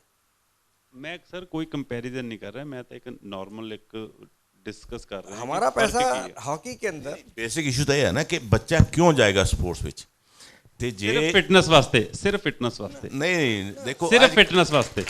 ਦੇਖੋ ਅੱਜ ਕੱਲ ਹਰ ਬੱਚਾ, ਹੁਣ ਹਰ ਪੇਰੈਂਟ ਸੋਚਦਾ ਕਿ ਮੈਂ ਬੱਚੇ ਨੂੰ ਪੜਾਇਆ 3 ਲੱਖ ਰੁਪਏ ਸਾਲ ਦੀ ਫੀਸ ਦੇ ਰਿਹਾ, ਮੇਰਾ ਬੱਚਾ ਜਾ ਕੇ ਨੌਕਰੀ ਤਾਂ ਮਿਲਦੀ ਨਹੀਂ, ਉਹ ਕਹਿੰਦਾ ਸਪੋਰਟਸ ਕਰਦਾ ਮੈਂ ਥੋੜਾ ਜੌਬ ਮਿਲ ਜਾਂਦੀ ਹੈ, ਤੁਹਾਨੂੰ ਥੋੜਾ ਕਰੈਕਟ ਕਰਾਂ, ਜੌਬ ਮਿਲ ਜਾਂਦੀ ਹੈ, ਆ ਖੇਲਦਾ ਤੇ ਜੌਬ ਮਿਲ ਜਾਂਦੀ ਹੈ। ਸਰ ਥੋੜੀ ਜਿਹੀ ਕਰੈਕਸ਼ਨ ਚਾਹੀਦੀ ਹੈ, ਥੋੜੀ ਜਿਹੀ ਕਰੈक्शन, थोड़ी जी करेक्शन। हम लोग कहीं जो असली मेन professionally- कॉजेज हैं उन पर आइए कि क्या क्या चीज़ें हम लोग इस देश में हॉकी को या स्पोर्ट्स को बढ़ाने के लिए कर सकते हैं, उसके जी बेस correction बेस है। बेस जो है क्या क्या कहाँ होना चाहिए, वो उस पर डिस्कस हो तो अच्छा रहेगा। ਸੁਰਿੰਦਰ ਜੀ ਤੁਸੀਂ ਕੀ ਕਹਿਣਾ ਚਾਹੋਗੇ? ਆਪਣੀ ਇੰਟਰੋਡਕਸ਼ਨ ਤਾਂ ਪਹਿਲਾਂ ਹੋ ਚੁੱਕੀ ਆ। ਇੱਕ ਕੁਐਸਚਨ ਹੈ ਨਾ ਪ੍ਰਭਜੋਤ ਜੀ ਨੇ ਕੀਤਾ ਹੈਗਾ, ਪਹਿਲਾਂ ਮੈਂ ਉਹਦਾ ਜਵਾਬ ਦੇ ਦਾਂ, ਪਰ ਮੈਂ ਸੋਢੀ ਨਹੀਂ ਗਾ। ਹੁਣ ਮੈਨੂੰ ਮੌਜ ਬੜੀ ਆ, ਮੈਂ ਜਿੱਥੇ ਦੇਖ ਲੈਣਾ ਵੀ ਸੋਢੀ ਜਿਹੜੇ ਕਾਸਟ ਵਾਲੇ ਜ਼ਿਆਦਾ, ਮੈਂ ਸੋਢੀ ਬਣ ਜਾਣਾ, ਜਿੱਥੇ ਦੇਖਦਾ ਜੱਟ ਆ ਉੱਥੇ ਜੱਟ ਬਣ ਜਾਂਦਾ ਹੈ ਨਾ। ਸੋਢੀ ਮੇਰਾ ਨਾਂ ਇੱਦਾਂ ਪਿਆ ਕਿ ਮੈਂ ਜਦੋਂ ਮੇਰਾ ਜਨਮ ਹੋਇਆ ਤੇ ਮੇਰੇ ਨਾਨੀ ਜੀ ਰਹਿੰਦੇ ਸੀਗੇ ਕੋਲ ਨਾ, ਤੇ ਪੁਰਾਣੇ ਟਾਈਮ ਹੁੰਦੇ ਸੀਗੇ ਉਦੋਂ, ਕਈ ਮਤਲਬ ਸੋਢੀ ਆਉਂਦੇ ਹੁੰਦੇ ਸੀਗੇ, ਸਵੇਰ ਨੂੰ ਆਉਂਦੇ ਹੁੰਦੇ ਨਹੀਂ, ਬੜੇ ਪ੍ਰਭਾਤ ਫੇਰੀਆਂ ਟਾਈਪ ਹੋਰ ਇੱਦਾਂ ਮਹੱਲਿਆਂ 'ਚ। ਅੱਜ ਕੱਲ੍ਹ ਰਿਵਾਜ ਘਟ ਗਏ, ਉਦੋਂ ਚਿੱਟੇ ਕੱਪੜੇ ਹੋਣੇ ਉਹਨਾਂ ਦੇ, ਜਿੱਦਾਂ ਬੜੇ ਉਹਨਾਂ ਨੇ ਸ਼ਬਦ ਗਾਉਣੇ ਹੋਰ। ਉਹ ਮੇਰਾ ਜਨਮ ਹੋਇਆ ਤੇ ਉਹਨਾਂ ਨੇ ਆਉਣਾ, ਤੇ ਮੇਰੇ ਨਾਨੀ ਜੀ ਨੇ ਮੇਰਾ ਨਾਂ ਰੱਖਤਾ, ਇਹ ਤਾਂ ਮੇਰਾ ਸੋਢੀ ਆ। ਤੇ ਉਹ ਮੇਰਾ ਨਾਂ ਸੋਢੀ ਹੋ ਗਿਆ, ਤੇ ਹਾਕੀ ਖੇਡਣ ਲੱਗ ਗਏ। ਹਾਕੀ ਦੇ ਵਿੱਚ ਉਹ ਜਦੋਂ ਖੇਡਦੇ ਸੀਗੇ ਤੇ ਪ੍ਰਭਜੋਤ ਜੀ ਇਹੀ ਲਿਖਦੇ ਨਾ, ਸੁਰਿੰਦਰ ਸੋਢੀ, ਹਾਕੀ ਦਾ ਮਤਲਬ ਜੋ ਵੀ ਇਹਨਾਂ ਲਿਖਣਾ, ਤੇ ਉਹ ਨਾਂ ਨਾਲ ਮੈਂ ਮਸ਼ਹੂਰ ਹੋ ਗਿਆ, ਸੁਰਿੰਦਰ ਸੋਢੀ ਨਾਲ। ਫਿਰ ਇਹਨਾਂ ਨੇ ਇੱਕ ਆਰਟੀਕਲ ਵੀ ਲਿਖਿਆ ਸੀਗਾ ਕਿ ਸੁਰਿੰਦਰ ਸੋਢੀ ਨਹੀਂਗਾ, ਇਹ ਸੁਰਿੰਦਰ ਸਿੰਘ ਸ਼ੋਕਰ ਆ। ਤੇ ਫਿਰ ਜਿਹਨੇ ਪੜ੍ਹਿਆ ਉਹਨੂੰ ਪਤਾ ਲੱਗਾ, ਜਿਹਨੇ ਨਹੀਂ ਪੜ੍ਹਿਆ ਉਹਨੂੰ ਹੱਲੇ ਵੀ ਸੋਢੀ ਆ ਮੈਂ। ਫਿਰ ਐਂਡ ਤੇ ਹੁਣ ਜਦੋਂ ਮੈਂ ਲਾਸਟ ਮੈਂ ਇਲੈਕਸ਼ਨ ਲੜਿਆ, ਤੁਹਾਨੂੰ ਸ਼ਾਇਦ ਪਤਾ ਹੋਣਾ, ਆਮ ਆਦਮੀ ਪਾਰਟੀ ਤੋਂ ਜਲੰਧਰ ਕੈਂਟ ਕੰਸਟੀਚੁਐਂਸੀ ਤੋਂ ਚੱਕਰ ਪੈ ਗਿਆ। ਨਹੀਂ ਉਹ ਤਾਂ ਓਲੰਪੀਅਨ ਤਾਂ ਸੀਗੇ, ਲੇਕਿਨ ਜਦੋਂ ਤੁਸੀਂ ਫਾਰਮ ਫਿਲਅਪ ਕਰਦੇ ਆ ਤੇ ਹੁਣ ਲਿਖਣਾ ਕੀ ਆ, ਸ਼ੁਕਰ ਜੇ ਲਿਖਦਾ ਤੇ ਲੋਕਾਂ ਨੂੰ ਪਤਾ ਨਹੀਂ ਲੱਗਣਾ ਕੌਣ ਆ ਮੈਂ, ਤੇ ਸੋਢੀ ਲਿਖਦਾ ਤੇ ਪਤਾ ਲੱਗਦਾ ਮੈਂ ਕੌਣ ਆ। ਤੇ ਫਿਰ ਮੈਂ ਜਿਹੜਾ ਰਿਟਰਨਿੰਗ ਅਫਸਰ ਉਹਨੂੰ ਮੈਂ ਕਿਹਾ ਯਾਰ ਮੇਰੀ ਆਹ ਪ੍ਰੋਬਲਮ ਆ, ਇਹਨੂੰ ਸੋਲਵ ਕਰੋ। ਕਹਿੰਦੇ ਕੋਈ ਗੱਲ ਹੀ ਨਹੀਂ ਸੋਲਵ ਆ, ਇਹ ਐਫੀਡੇਵਿਟ ਦਿਓ, ਅਸੀਂ ਤੁਹਾਡਾ ਜਿਹੜਾ ਉਹ ਆਪਣਾ ਸੁਰਿੰਦਰ ਸਿੰਘ ਸੋਢੀ ਲਿਖ ਦੇਣਾ, ਜਿਹੜਾ ਤੁਹਾਡਾ ਦੂਜਾ ਨਾਂ ਆ ਉਹ ਉੱਦਾਂ ਰਹੂਗਾ। ਫਿਰ ਮੈਨੂੰ ਪਤਾ ਸੀਗਾ ਕਿ ਜਿਹੜੇ ਬਾਦਲ ਸਾਹਿਬ ਵੀ ਆ ਨਾ, ਉਹ ਬਾਦਲ ਤਾਂ ਪਿੰਡ ਦੇ ਨਾਂ 'ਤੇ, ਉੱਦਾਂ ਉਹ ਢਿੱਲੋਂ ਆ। ਤੇ ਫਿਰ ਮੈਂ ਆਪਣਾ ਉਹਨੂੰ ਐਫੀਡੇਵਿਟ ਦੇ ਕੇ ਤੇ ਸੁਰਿੰਦਰ ਸਿੰਘ ਸੋਢੀ ਕਰਾਇਆ, ਤੇ ਇੱਦਾਂ ਮੇਰਾ ਨਾਂ ਜਿਹੜਾ ਸੋਢੀ ਪਿਆ। ਤੇ ਹੁਣ ਜਿਹੜੀ ਗੱਲ ਚੱਲ ਰਹੀ ਆ, ਮੈਂ ਤਾਂ ਪਹਿਲਾਂ ਹੀ ਕਿਹਾ ਵੀ ਜਿਸ ਗੇਮ 'ਚ ਪੈਸਾ ਆ ਜਾਊਗਾ ਉਹ ਇੰਡੀਆ ਦੇ ਵਿੱਚ ਗੇਮ ਇੱਕਦਮ ਉੱਪਰ ਚੱਲ ਜਾਊਗੀ, ਸਭ ਤੋਂ ਵੱਡਾ ਜਿਹੜਾ ਰੁਪਈਆ ਆ। ਔਰ ਅੱਜ ਦੀ ਡੇਟ 'ਚ ਤਾਂ ਰਾਜਪਾਲ ਨੇ ਵੀ ਦੱਸਿਆ, ਸਾਡੀਆਂ ਇੱਕ ਤਾਂ ਅਕੈਡਮੀਜ਼, ਮੈਂ ਵੀ ਇਹ ਕਹਿੰਦਾ ਹੁੰਦਾ, ਅਕੈਡਮੀਜ਼ ਨੇ ਸਾਰੀਆਂ ਸਪੋਰਟਸ ਨੂੰ ਡਾਊਨ ਕੀਤਾ। ਉਹਦਾ ਰੀਜ਼ਨ ਕੀ ਰੀਜ਼ਨ ਆ ਉਹਦਾ ਰੀਜ਼ਨ ਇਹ ਆ ਕਿ ਜਿੰਨੇ ਵੀ ਸਾਡੇ ਪੇਰੈਂਟਸ ਆ ਨਾ, ਹਰ ਪੇਰੈਂਟਸ ਇਹ ਕਹਿੰਦਾ ਇਹਨੂੰ ਅਕੈਡਮੀ 'ਚ ਪਾ ਦਿਓ, ਇਹ ਪਲੇਅਰ ਬਣ ਜਾਊਗਾ। ਪਰ ਮੈਂ ਜਦੋਂ ਖੇਡਦਾ ਹੈਗਾ, ਪ੍ਰਭਜੋਤ ਜੀ ਨੂੰ ਪਤਾ ਹੋਣਾ, ਮੈਂ ਬੱਚਾ ਸੀ ਜਦੋਂ ਸਕੂਲ 'ਚ ਖੇਡਦਾ ਸੀ, ਸਾਡੇ ਸਪੋਰਟਸ ਸਕੂਲ ਹੁੰਦਾ ਸੀਗਾ ਇੱਕ ਜਲੰਧਰ ਦੇ ਵਿੱਚ, ਸਪੋਰਟਸ ਦੇ ਉੱਥੇ ਟ੍ਰਾਇਲ ਹੁੰਦੇ ਸੀਗੇ, ਤੇ ਮੈਂ ਸਪੋਰਟਸ ਸਕੂਲ 'ਚ ਨਹੀਂ ਗਿਆ। ਬਗੈਰ ਸਪੋਰਟਸ ਸਕੂਲ ਤੋਂ ਮੈਨੂੰ ਬੜਾ ਕਹਿਣਾ, ਉਹਨਾਂ ਨੇ ਸਾਡੇ ਸਕੂਲ 'ਚ ਐਡਮਿਸ਼ਨ ਲੈ ਲਾ, ਮੈਂ ਸਕੂਲ 'ਚ ਹੀ ਚੰਗਾ ਸੀ। ਮੈਂ ਕਿਹਾ ਨਹੀਂ, ਤੁਹਾਡੇ ਨਹੀਂ ਆਉਣਾ। ਔਰ ਸਪੋਰਟਸ ਸਕੂਲ ਵਾਲੇ ਸਾਰੀ ਦੀ ਸਾਰੀ ਟੀਮ ਆਪਣੀ ਪੰਜਾਬ ਟੀਮ ਲੈ ਜਾਂਦੇ ਸਕੂਲ ਦੀ, ਇੱਕ ਮੈਂ ਉਹਦੇ 'ਚ ਜਾਂਦਾ ਹੈਗਾ, ਘਰੋਂ ਬੁਲਾਉਣਾ ਯਾਰ ਤੂੰ ਸਾਡੇ ਨਾਲ ਜਾਣਾ, ਕਿ ਉਹਨਾਂ ਦੀ ਸਾਈਡ ਦੇ ਉੱਤੇ ਮੈਂ ਹੀ ਫਿੱਟ ਆਉਂਦਾ ਸੀ। ਇਸ ਕਰਕੇ ਜਿਹੜੀਆਂ ਅਕੈਡਮੀਆਂ ਹੁਣ ਬਣੀਆਂ ਨੁਕਸਾਨ ਕਿਉਂ ਦੇ ਰਹੀਆਂ ਆ, ਇਸ ਕਰਕੇ ਨੁਕਸਾਨ ਦੇ ਰਹੀਆਂ ਕਿ ਪੇਰੈਂਟਸ ਨੂੰ ਇੰਨਾ ਕਰੇਜ ਹੋ ਗਿਆ ਕਿ ਮੇਰਾ ਜਿਹੜਾ ਬੱਚਾ ਟੀਵੀ ਤੇ ਕਦੋਂ ਆਏਗਾ। ਤੇ ਜਦੋਂ ਟੀਵੀ ਤੇ ਆਇਆ, ਇੰਡੀਆ ਟੀਮ 'ਚ ਖੇਡ ਗਿਆ, ਤੇ ਇਹਦੀ ਜਿਹੜੀ ਆ ਨਾ ਜੌਬ ਦੀ ਪ੍ਰੋਬਲਮ ਆ, ਹੋਰ ਪ੍ਰੋਬਲਮ ਸੋਲਵ ਹੋ ਜਾਣਗੀਆਂ। ਤੇ ਉਹ ਕੀ ਹੁੰਦਾ, ਹੁਣ ਅਕੈਡਮੀ ਬਣ ਜਾਂਦੀ, ਉਹਦੇ ਵਿੱਚ ਬੱਚੇ ਕਿੰਨੇ ਚਾਹੀਦੇ, 25 ਜਾਂ 30 ਬੱਚੇ ਚਾਹੀਦੇ ਆ, ਉੱਥੇ 100 ਬੱਚਾ ਹੋ ਜਾਂਦਾ। ਇੱਕ ਗਰਾਊਂਡ, 4 ਕੋਚ ਤੇ 100 ਬੱਚਾ। ਹੁਣ ਬੱਚੇ ਤਾਂ ਪੜ੍ਹਦੇ ਵੀ ਆ, ਜਿੱਦਾਂ ਇੱਕ ਸਕੂਲ 'ਚ ਐਡਮਿਸ਼ਨ ਦੱਸਿਆ, ਇੱਕ ਸਕੂਲ 'ਚ ਉਹਨਾਂ ਦੀ ਐਡਮਿਸ਼ਨ ਹੋ ਜਾਂਦੀ ਆ, ਉਹ ਸਕੂਲ ਤਕੜਾ, ਬਾਕੀ ਨਿੱਲ। ਹੁਣ ਜਿਹੜੇ ਬੱਚੇ ਖੇਲਦੇ ਆ, ਉਹ ਸਵੇਰ ਨੂੰ ਕਿੰਨੇ ਬੱਚੇ ਖੇਲਣੇ, ਫਿਜ਼ੀਕਲ ਟ੍ਰੇਨਿੰਗ ਤਾਂ ਕਰਾ ਦੂਗੇ, ਉਹ ਵੀ ਨਹੀਂ ਚੰਗੀ ਤਰ੍ਹਾਂ ਹੁੰਦੀ 100 ਬੱਚੇ ਦੀ, ਲੇਕਿਨ ਚਲੋ ਔਖੇ ਸੌਖੇ ਕਰਾ ਦੂਗੇ। ਜਦੋਂ ਉਹਨਾਂ ਨੇ ਸ਼ਾਮ ਨੂੰ ਗੇਮ ਲਾਉਣੀ ਆ, ਜਾਂ ਸਵੇਰੇ ਸਕਿੱਲ ਵਰਕ ਕਰਨਾ, ਸ਼ਾਮ ਨੂੰ ਗਰਾਊਂਡ ਦੇ ਵਿੱਚ ਗੇਮ ਲਾਣੀ ਆ, ਤੇ 22 ਬੱਚਿਆਂ ਨੇ ਖੇਲਣਾ। 22 ਤੋਂ ਬਾਅਦ 5-7 ਤੁਸੀਂ ਚੇਂਜ ਕਰ ਲਓਗੇ, ਤੇ ਬਾਕੀ ਦੇ ਜਿਹੜੇ ਬੱਚੇ ਆ ਨਾ, 60 ਬੱਚੇ ਬਾਹਰ ਬੈਠੇ ਹੁੰਦੇ ਆ, ਕੋਚ ਉਹਨਾਂ ਨੂੰ ਟਾਈਮ ਹੀ ਨਹੀਂ ਦਿੰਦਾ। ਉਹ 60 ਬੱਚੇ ਜਿਹੜੇ ਆ ਆਪਾਂ ਵੇਸਟ ਕਰਤੇ, ਸਭ ਵੇਸਟ ਹੋ ਗਏ। ਹੁਣ ਜਿਹੜੇ ਸਕੂਲਾਂ ਦੇ ਵਿੱਚ ਹਾਕੀ ਸੀਗੀ ਜਾਂ ਕੋਈ ਵੀ ਗੇਮ ਸੀਗੀ, ਉਹ ਸਕੂਲਾਂ ਦੇ ਵਿੱਚ ਜਦੋਂ ਅਸੀਂ ਖੇਡਦੇ ਸੀਗੇ ਫੁੱਲ ਗਰਾਊਂਡਾਂ ਹੁੰਦੀਆਂ ਸੀਗੀਆਂ ਸਾਰੇ ਸਕੂਲਾਂ 'ਚ। ਅੱਜ ਉਹਨਾਂ ਸਕੂਲਾਂ ਦੇ ਵਿੱਚ ਕੋਈ ਬੱਚਾ ਨਹੀਂਗਾ। ਕਿਉਂ ਨਹੀਂਗਾ? ਕਿ ਹਰ ਬੱਚਾ ਕਿਸੇ ਨਾ ਕਿਸੇ ਅਕੈਡਮੀ 'ਚ ਗਿਆ ਆ, ਬਹੁਤ ਅਕੈਡਮੀਆਂ ਖੁੱਲ੍ਹ ਗਈਆਂ। ਉਹ ਅਕੈਡਮੀਆਂ 'ਚ ਜਾਣ ਦੀ ਖਾਤਰ ਜਿਹੜੇ ਬੱਚੇ ਆ ਜਿਨ੍ਹਾਂ ਨੇ ਅੱਗੇ ਨਿਕਲਣਾ ਸੀਗਾ, ਉਹ ਵੇਸਟ ਹੋ ਗਏ। ਮੈਂ ਹੁਣੇ ਸਪੋਰਟਸ ਪਾਲਿਸੀ ਬਣੀ ਸੀ ਜਿਹੜੀ ਹਾਕੀ ਪੰਜਾਬ ਦੀ, ਮੈਂ ਉਹਦੀ ਮੀਟਿੰਗ 'ਚ ਵੀ ਸੀਗਾ। ਮੈਂ ਆ ਗੱਲ ਉੱਥੇ ਵੀ ਕਹੀ ਕਿ ਜਿੰਨੀ ਅਕੈਡਮੀਆਂ ਵਧਾ ਦਿਓ ਤੁਸੀਂ, ਬੱਚੇ 30 ਨਹੀਂ ਤੋਂ ਜ਼ਿਆਦਾ ਨਹੀਂ ਹੋਣੇ ਚਾਹੀਦੇ। 30 ਤੋਂ ਜ਼ਿਆਦਾ ਬੱਚੇ ਰੱਖੋਗੇ ਤੇ ਸਮਝ ਲਓ ਕਿ ਤੁਸੀਂ ਉਸ ਗੇਮ ਨੂੰ ਖਤਮ ਕਰ ਰਹੇ ਆ। ਨੰਬਰ 2, ਜਿਸ ਤਰ੍ਹਾਂ ਫੈਡਰੇਸ਼ਨਾਂ ਦੀ ਗੱਲ ਚੱਲੀ ਆ, ਭਾਜੀ ਹੁਣਾਂ ਵੀ ਕੀਤੀ ਆ, ਇਹਦੀ ਤਰਾਸਦੀ ਇਹ ਆ ਕਿ ਜਿਹੜੀਆਂ ਫੈਡਰੇਸ਼ਨਾਂ ਆ, ਕਿਉਂਕਿ ਮੈਂ ਵੀ ਰਿਹਾ ਆਪਣੀਆਂ ਐਸੋਸੀਏਸ਼ਨਾਂ 'ਚ, ਕੋਲੋਂ ਪੈਸੇ ਖਰਚ ਹੋ ਜਾਂਦੇ ਸੀਗੇ ਬੱਚਿਆਂ ਨੂੰ ਜਾਣਾ ਭੇਜਣਾ। ਜਿਹੜੀਆਂ ਐਸੋਸੀਏਸ਼ਨਾਂ ਸਟੇਟ ਦੀਆਂ, ਉਹਨਾਂ ਕੋਲ ਕੋਈ ਪੈਸਾ ਨਹੀਂ ਗਾ। ਕ੍ਰਿਕਟ ਐਸੋਸੀਏਸ਼ਨ ਕੋ ਹੋਏਗਾ, ਜਲੰਧਰ ਕੋਲੋਂ ਵੀ, ਜਲੰਧਰ ਡਿਸਟ੍ਰਿਕਟ ਦੀ ਕ੍ਰਿਕਟ ਐਸੋਸੀਏਸ਼ਨ ਜਿਹੜੀ ਆ ਨਾ, ਉਹਦੇ ਕੋਲੋਂ ਪੰਜਾਬ ਹਾਕੀ ਐਸੋਸੀਏਸ਼ਨ ਤੋਂ ਜ਼ਿਆਦਾ ਪੈਸਾ ਹੋਏਗਾ, ਔਰ ਇਹਨਾਂ ਕੋਲ ਹੋਏਗਾ ਹੀ ਨਹੀਂ। ਉਹਦਾ ਰੀਜ਼ਨ ਕੀ ਆ ਕਿ ਸਾਨੂੰ ਨਾ ਤਾਂ ਕੋਈ ਸਪੌਂਸਰ ਮਿਲਦਾ, ਨਾ ਹੀ ਸਾਨੂੰ ਕਿਸੇ ਗੌਰਮੈਂਟ ਏਡ ਮਿਲਦੀ ਆ। ਜਿਹੜੀਆਂ ਸੁਸਾਇਟੀਆਂ ਬਣੀਆਂ ਆ, ਕੁਛ ਸੁਸਾਇਟੀਆਂ ਸੁਣਿਆ ਹੋਵੇਗਾ ਤੁਸੀਂ, ਉਹ ਟੂਰਨਾਮੈਂਟ ਕਰਾਉਂਦੀਆਂ, ਆਲ ਇੰਡੀਆ ਟੂਰਨਾਮੈਂਟ, ਉਹਨਾਂ ਕੋਲ ਵੀ ਜ਼ਿਆਦਾ ਪੈਸਾ ਮਿਲੇਗਾ ਤੁਹਾਨੂੰ ਸਟੇਟਾਂ ਤੋਂ। ਉਹਦਾ ਕੀ ਰੀਜ਼ਨ ਆ ਕਿ ਉਹ ਜਦੋਂ ਟੂਰਨਾਮੈਂਟ ਕਰਾਉਂਦੀਆਂ ਆ, ਹਾਕੀ ਟੂਰਨਾਮੈਂਟ ਕਰਾ ਲਓ, ਫੁੱਟਬਾਲ ਕਰਾ ਲਓ, ਕੋਈ ਹੋਰ ਕਰਾ ਲਓ, ਉਹ ਸੁਸਾਇਟੀ ਹੋਏਗੀ। ਉਹ ਸੁਸਾਇਟੀਆਂ ਨੇ ਸਟਾਰਟ ਕੀਤਾ ਥੋੜ੍ਹੇ ਜਿਹੇ ਨਾ, ਬਾਅਦ ਦੇ ਵਿੱਚ ਕੀ ਕੀਤਾ, ਉਹਨਾਂ ਨੂੰ ਸਪੌਂਸਰਾਂ ਦੇ, ਉਹਨਾਂ ਨੇ ਸਪੌਂਸਰ ਲਏ, ਕੁਛ ਲਏ। ਫਿਰ ਜਦੋਂ ਉਹਨਾਂ ਨੇ ਆਲ ਇੰਡੀਆ ਟੂਰਨਾਮੈਂਟ ਕਰਾਇਆ, ਤੇ ਉਹਦੇ ਵਿੱਚ ਕਦੇ ਚੀਫ ਮਿਨਿਸਟਰ ਨੂੰ ਬੁਲਾ ਲਿਆ, ਕਦੇ ਉਹਨਾਂ ਨੇ ਸਪੋਰਟਸ ਮਿਨਿਸਟਰ ਨੂੰ ਬੁਲਾ ਲਿਆ, ਉਹਨਾਂ ਤੋਂ ਇੰਨੇ ਪੈਸੇ ਲਏ।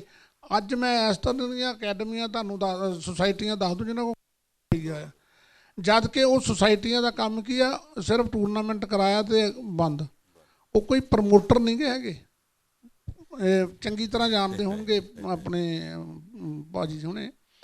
ਉਹਨਾਂ ਸੁਸਾਇਟੀਆਂ ਨੇ ਇੱਕ ਆਪਣਾ ਕੰਮ ਕੀਤਾ ਆ, ਜਦ ਕਿ ਉਹ ਚੀਜ਼ ਜਿਹੜੀ ਆ ਉਹ ਐਸੋਸੀਏਸ਼ਨਾਂ ਦੇ ਕੋਲੇ ਪੈਸਾ ਉਹ ਜਾਣਾ ਚਾਹੀਦਾ।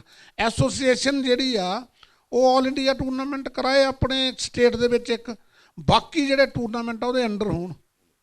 ਉਹ ਜਿਹੜੇ ਟੂਰਨਾਮੈਂਟ ਆ ਉਹ ਗ੍ਰੇਡ ਜਿਹੜਾ ਆ ਉਹਨਾਂ ਦਾ ਥੱਲੇ ਹੋਵੇ। ਐਸੋਸੀਏਸ਼ਨ ਜਦੋਂ ਕਰਾਏਗੀ, ਜਿਹੜਾ ਕੰਮ ਉਹ ਕਰਦੀਆਂ ਐਸੋਸੀਏਸ਼ਨ ਕਰੇ, ਤੇ ਐਸੋਸੀਏਸ਼ਨ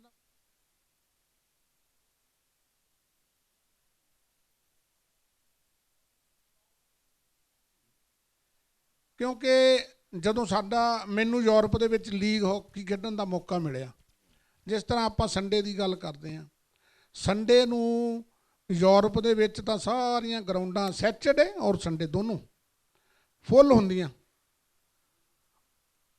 ਸਪੋਰਟਸ ਦੇ ਨਾਲ ਗਰਾਊਂਡਾਂ ਖੇਡਣ ਗਏ ਹੁੰਦੇ ਲੋਕ। ਸਾਡੇ ਸੰਡੇ ਨੂੰ ਕਿਸੇ ਨਾ ਕਿਸੇ ਧਾਰਮਿਕ ਸਥਾਨ 'ਤੇ ਗਏ ਹੋਣਗੇ, ਜਾਂ ਕਿਸੇ ਕੋਈ ਕਿੱਟੀ 'ਚ ਗਿਆ ਹੋਵੇਗਾ, ਜਾਂ ਕੋਈ ਕਿਸੇ ਹੋਰ ਜਗ੍ਹਾ 'ਤੇ ਗਿਆ ਹੋਵੇਗਾ। ਅਸੀਂ ਇਸ ਚੀਜ਼ ਨੂੰ ਆਪਣਾ ਜਿਹੜਾ ਹੈ ਨਾ ਵੇਸਟ ਕਰਦੇ ਉਸ ਟਾਈਮ ਨੂੰ, ਜਦ ਕਿ ਸੰਡੇ ਸਾਨੂੰ ਖੇਡਣਾ ਚਾਹੀਦਾ। ਤੀਸਰਾ ਚੌਥੀ ਗੱਲ ਕੀ ਆ ਕਿ ਜਿਹੜੀ ਸਪੋਰਟਸ ਆ ਨਾ, ਸਾਨੂੰ ਸਪੋਰਟਸ ਲਵਰ ਬਣਨਾ ਚਾਹੀਦਾ। ਸਪੋਰਟਸ ਪਰਸਨ ਬਣਨਾ ਚਾਹੀਦਾ। ਸਾਨੂੰ ਸਾਰਿਆਂ ਨੂੰ ਹੀ ਸਪੋਰਟਸ ਕਰਨੀ ਚਾਹੀਦੀ ਆ। ਔਰ ਜਿਹੜੀਆਂ ਜਿੰਨੀਆਂ ਵੀ ਗੇਮਸ ਆ, ਜੇ ਤੁਸੀਂ ਖੇਲਣੀ ਆ ਤੇ ਸ਼ੁਰੂ ਦੇ ਵਿੱਚ ਹੀ ਤੁਸੀਂ ਪ੍ਰੋਫੈਸ਼ਨਲਿਜ਼ਮ ਜਿਹੜੀ ਆ ਨਾ ਗੇਮ ਜਿਹਦੇ ਵਿੱਚ ਕਰਨੀ, ਉਹ ਸ਼ੁਰੂ ਹੋ ਜਾਓ। ਜਦੋਂ ਅਸੀਂ ਖੇਲਦੇ ਸੀਗੇ ਉਦੋਂ ਕੋਚ ਜਿਹੜੇ ਹੁੰਦੇ ਸੀਗੇ ਨਾ, ਕੋਚ ਪਲੇਅਰ, ਉਹਨੇ ਕੋਈ NIS ਕੀਤੀ ਜਾਂ ਨਹੀਂ ਕੀਤੀ, ਭਾਜੀ ਅਸ਼ੋਕ ਜਿਹੜੇ ਮੇਰੇ ਬਹੁਤ ਸੀਨੀਅਰ ਪਲੇਅਰ, ਇਹਨਾਂ ਤੋਂ ਬਹੁਤ ਸਿੱਖਿਆ ਵੀ ਆ ਮੈਂ। ਕਈ ਕੁਛ ਇਹਨਾਂ ਦੇ ਜਿਹੜੇ ਉਹ ਸਕਿੱਲ ਸੀਗੀ ਉਹ 'ਚੋਂ ਬਹੁਤ ਕੁਝ ਸਿੱਖਿਆ। ਜਦੋਂ ਦੇਖ ਕੇ ਪਲੇਅਰ ਦੇਖ ਕੇ ਸਿੱਖਦਾ, ਜਦੋਂ ਇਹ ਖੇਲਦੇ ਸੀ ਅਸੀਂ ਇਹਨਾਂ ਨੂੰ ਦੇਖਦੇ ਸੀ। ਭਾਵੇਂ ਮੈਂ ਪਲੇਅਰ ਇਹਨਾਂ ਨਾਲ ਖੇਲਦਾ ਹੈਗਾ, ਲੇਕਿਨ ਇਹਨਾਂ ਤੋਂ ਮੈਂ ਸਿੱਖਦਾ ਵੀ ਸੀਗਾ। ਜਿਹੜੇ ਪਲੇਅਰ ਆ ਨਾ, ਸੋਰੀ ਸਰ, ਮੈਂ ਥੋੜਾ ਜਿਹਾ ਕਰਨਾ ਚਾਹੂੰਗਾ ਬਿਕਾਜ਼ ਸਮੇਂ ਦੀ ਘਾਟ ਮੈਂ ਸ਼ਾਰਟ ਚੀਜ਼ ਦਾ ਹੈ ਤੇ ਸਾਰਿਆਂ ਨੇ ਬੋਲ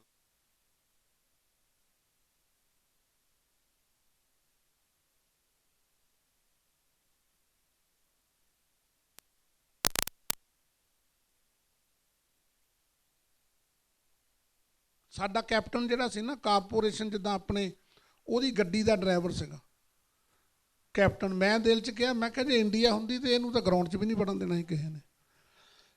ਲੇਕਿਨ ਉਹ ਜਿਹੜਾ ਆਪਣਾ ਕੂੜਾ ਚੁੱਕਦੇ ਆ ਵਿੱਚ ਸੁੱਟਦੇ ਆ, ਉੱਥੇ ਸਿਸਟਮ ਲੱਗਾ, ਉਹ ਸਾਡਾ ਕੈਪਟਨ ਹੁੰਦਾ ਸੀ। ਉਹਨਾਂ ਨੂੰ ਸ਼ੌਂਕ ਆ ਸਪੋਰਟਸ ਦਾ ਖੇਡਣ ਦਾ, ਜਦ ਕਿ ਸਾਨੂੰ ਨਹੀਂ। ਸਾਨੂੰ ਇਹ ਸਪੋਰਟਸ ਨੂੰ ਕਲਚਰ, ਜਿਹੜਾ ਸਪੋਰਟਸ ਕਲਚਰ ਅਡਾਪਟ ਕਰਨ ਦੀ ਲੋੜ ਹੈਗੀ ਆ। ਔਰ ਸੌਖਾ ਕੋਈ ਵੱਡੀ ਗੱਲ ਨਹੀਂ ਜੇ ਸਰਕਾਰਾਂ ਚਾਹੁਣ। ਇੱਕ ਉੱਥੇ ਕੋਨੀ ਚੱਲਦੀ ਆ ਜਿਹੜੀ ਜੀ, ਜਿੱਦਾਂ ਕ੍ਰਿਕਟ ਇੱਥੇ ਬਹੁਤ ਆ ਨਾ, ਉੱਥੇ ਕੋਨੀ ਚੱਲਦੀ ਆ। ਉੱਥੇ ਨਾ ਪੈਸੇ ਲੱਗਦੇ ਉਹਦੇ 'ਤੇ, ਲੀਗਲਾਈਜ਼ ਆ ਉਹ। ਤੁਸੀਂ ਉਹ ਅੱਜ ਮੈਚ ਹੋਣੇ ਆ ਸੰਡੇ ਨੂੰ ਜਿਹੜੇ, ਉਹਦੇ 'ਤੇ ਤੁਸੀਂ ਡਰਾ ਜਿਹੜੇ ਮੈਚ ਦੇ ਨਾ ਲਿਖਣਾ ਆ ਕਿ ਫਲਾਨੀ ਟੀਮ 3-2 'ਤੇ ਜਿੱਤੂਗੀ ਇੰਨੇ 'ਤੇ। ਜੇ ਤੁਹਾਡਾ ਜੋ ਲਿਖਿਆ ਕਰੈਕਟ ਆ ਗਿਆ, ਤੁਹਾਨੂੰ ਪੈਸੇ ਮਿਲਣੇ ਆ।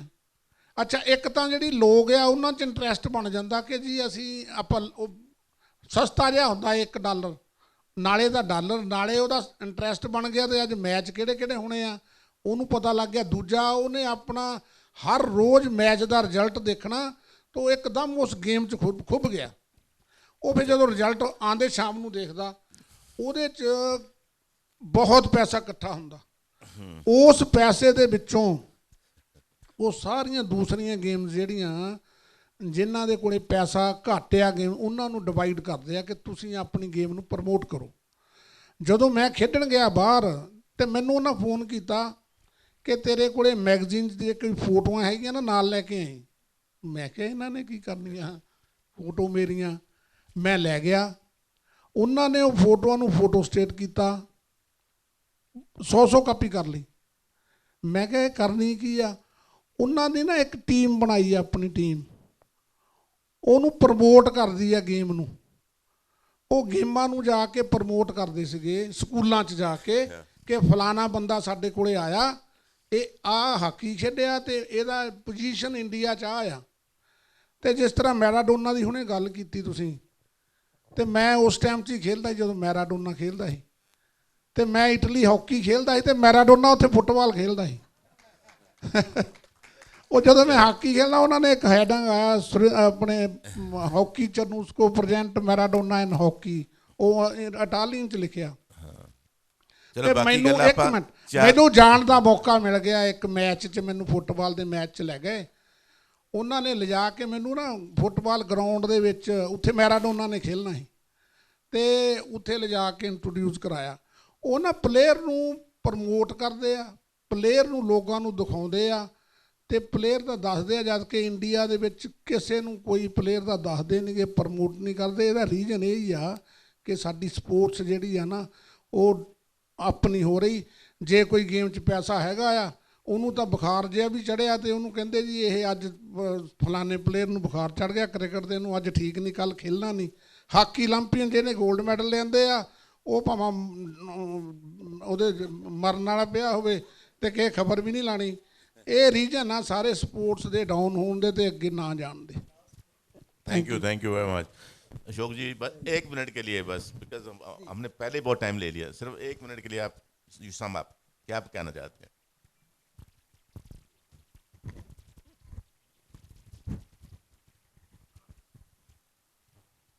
आज का जो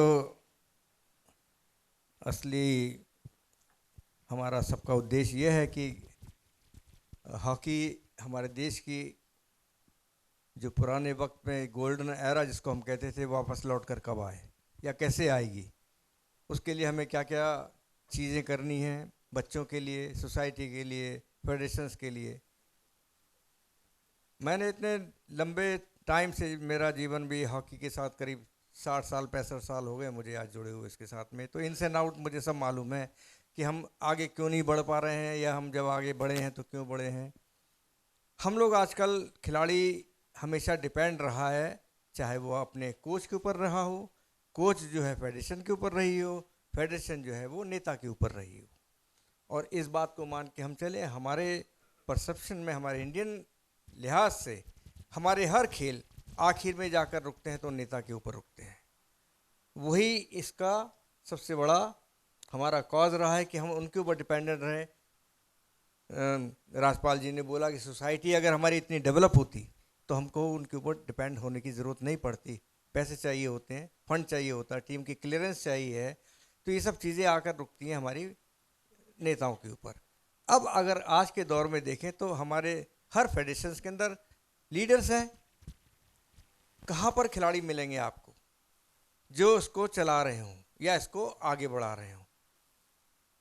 तो वो एक्सपीरियंस जो बैठे हुए हैं, राजपाल जी बैठे, सुरेंद्र जी बैठे हैं, जो एक्सपीरियंस हम लोगों का खेल के मामले में होगा, लेकिन ऑफिस चलाने के मामले में एक्सपीरियंस नहीं हो पाता है। हम लोग फील्ड के काम करने वाले लोग हैं जो बच्चों को बढ़ाना है। और आज के दौर में जब पैसे की बात आती है तो हम सिर्फ नेता के ऊपर डिपेंड करते हैं, और उसका रीज़न है कि आज हर जगह फेडरेशन में नेता लोग हैं।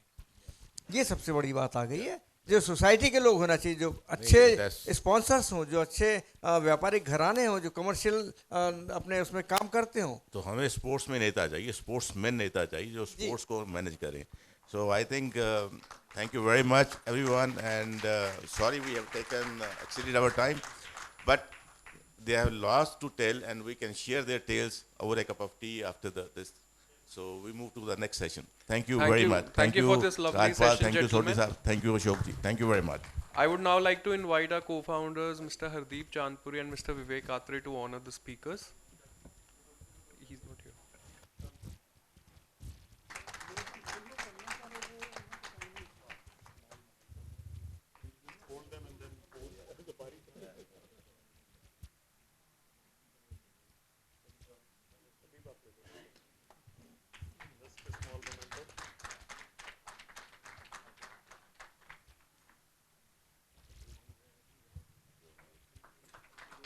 Let's have a good photo.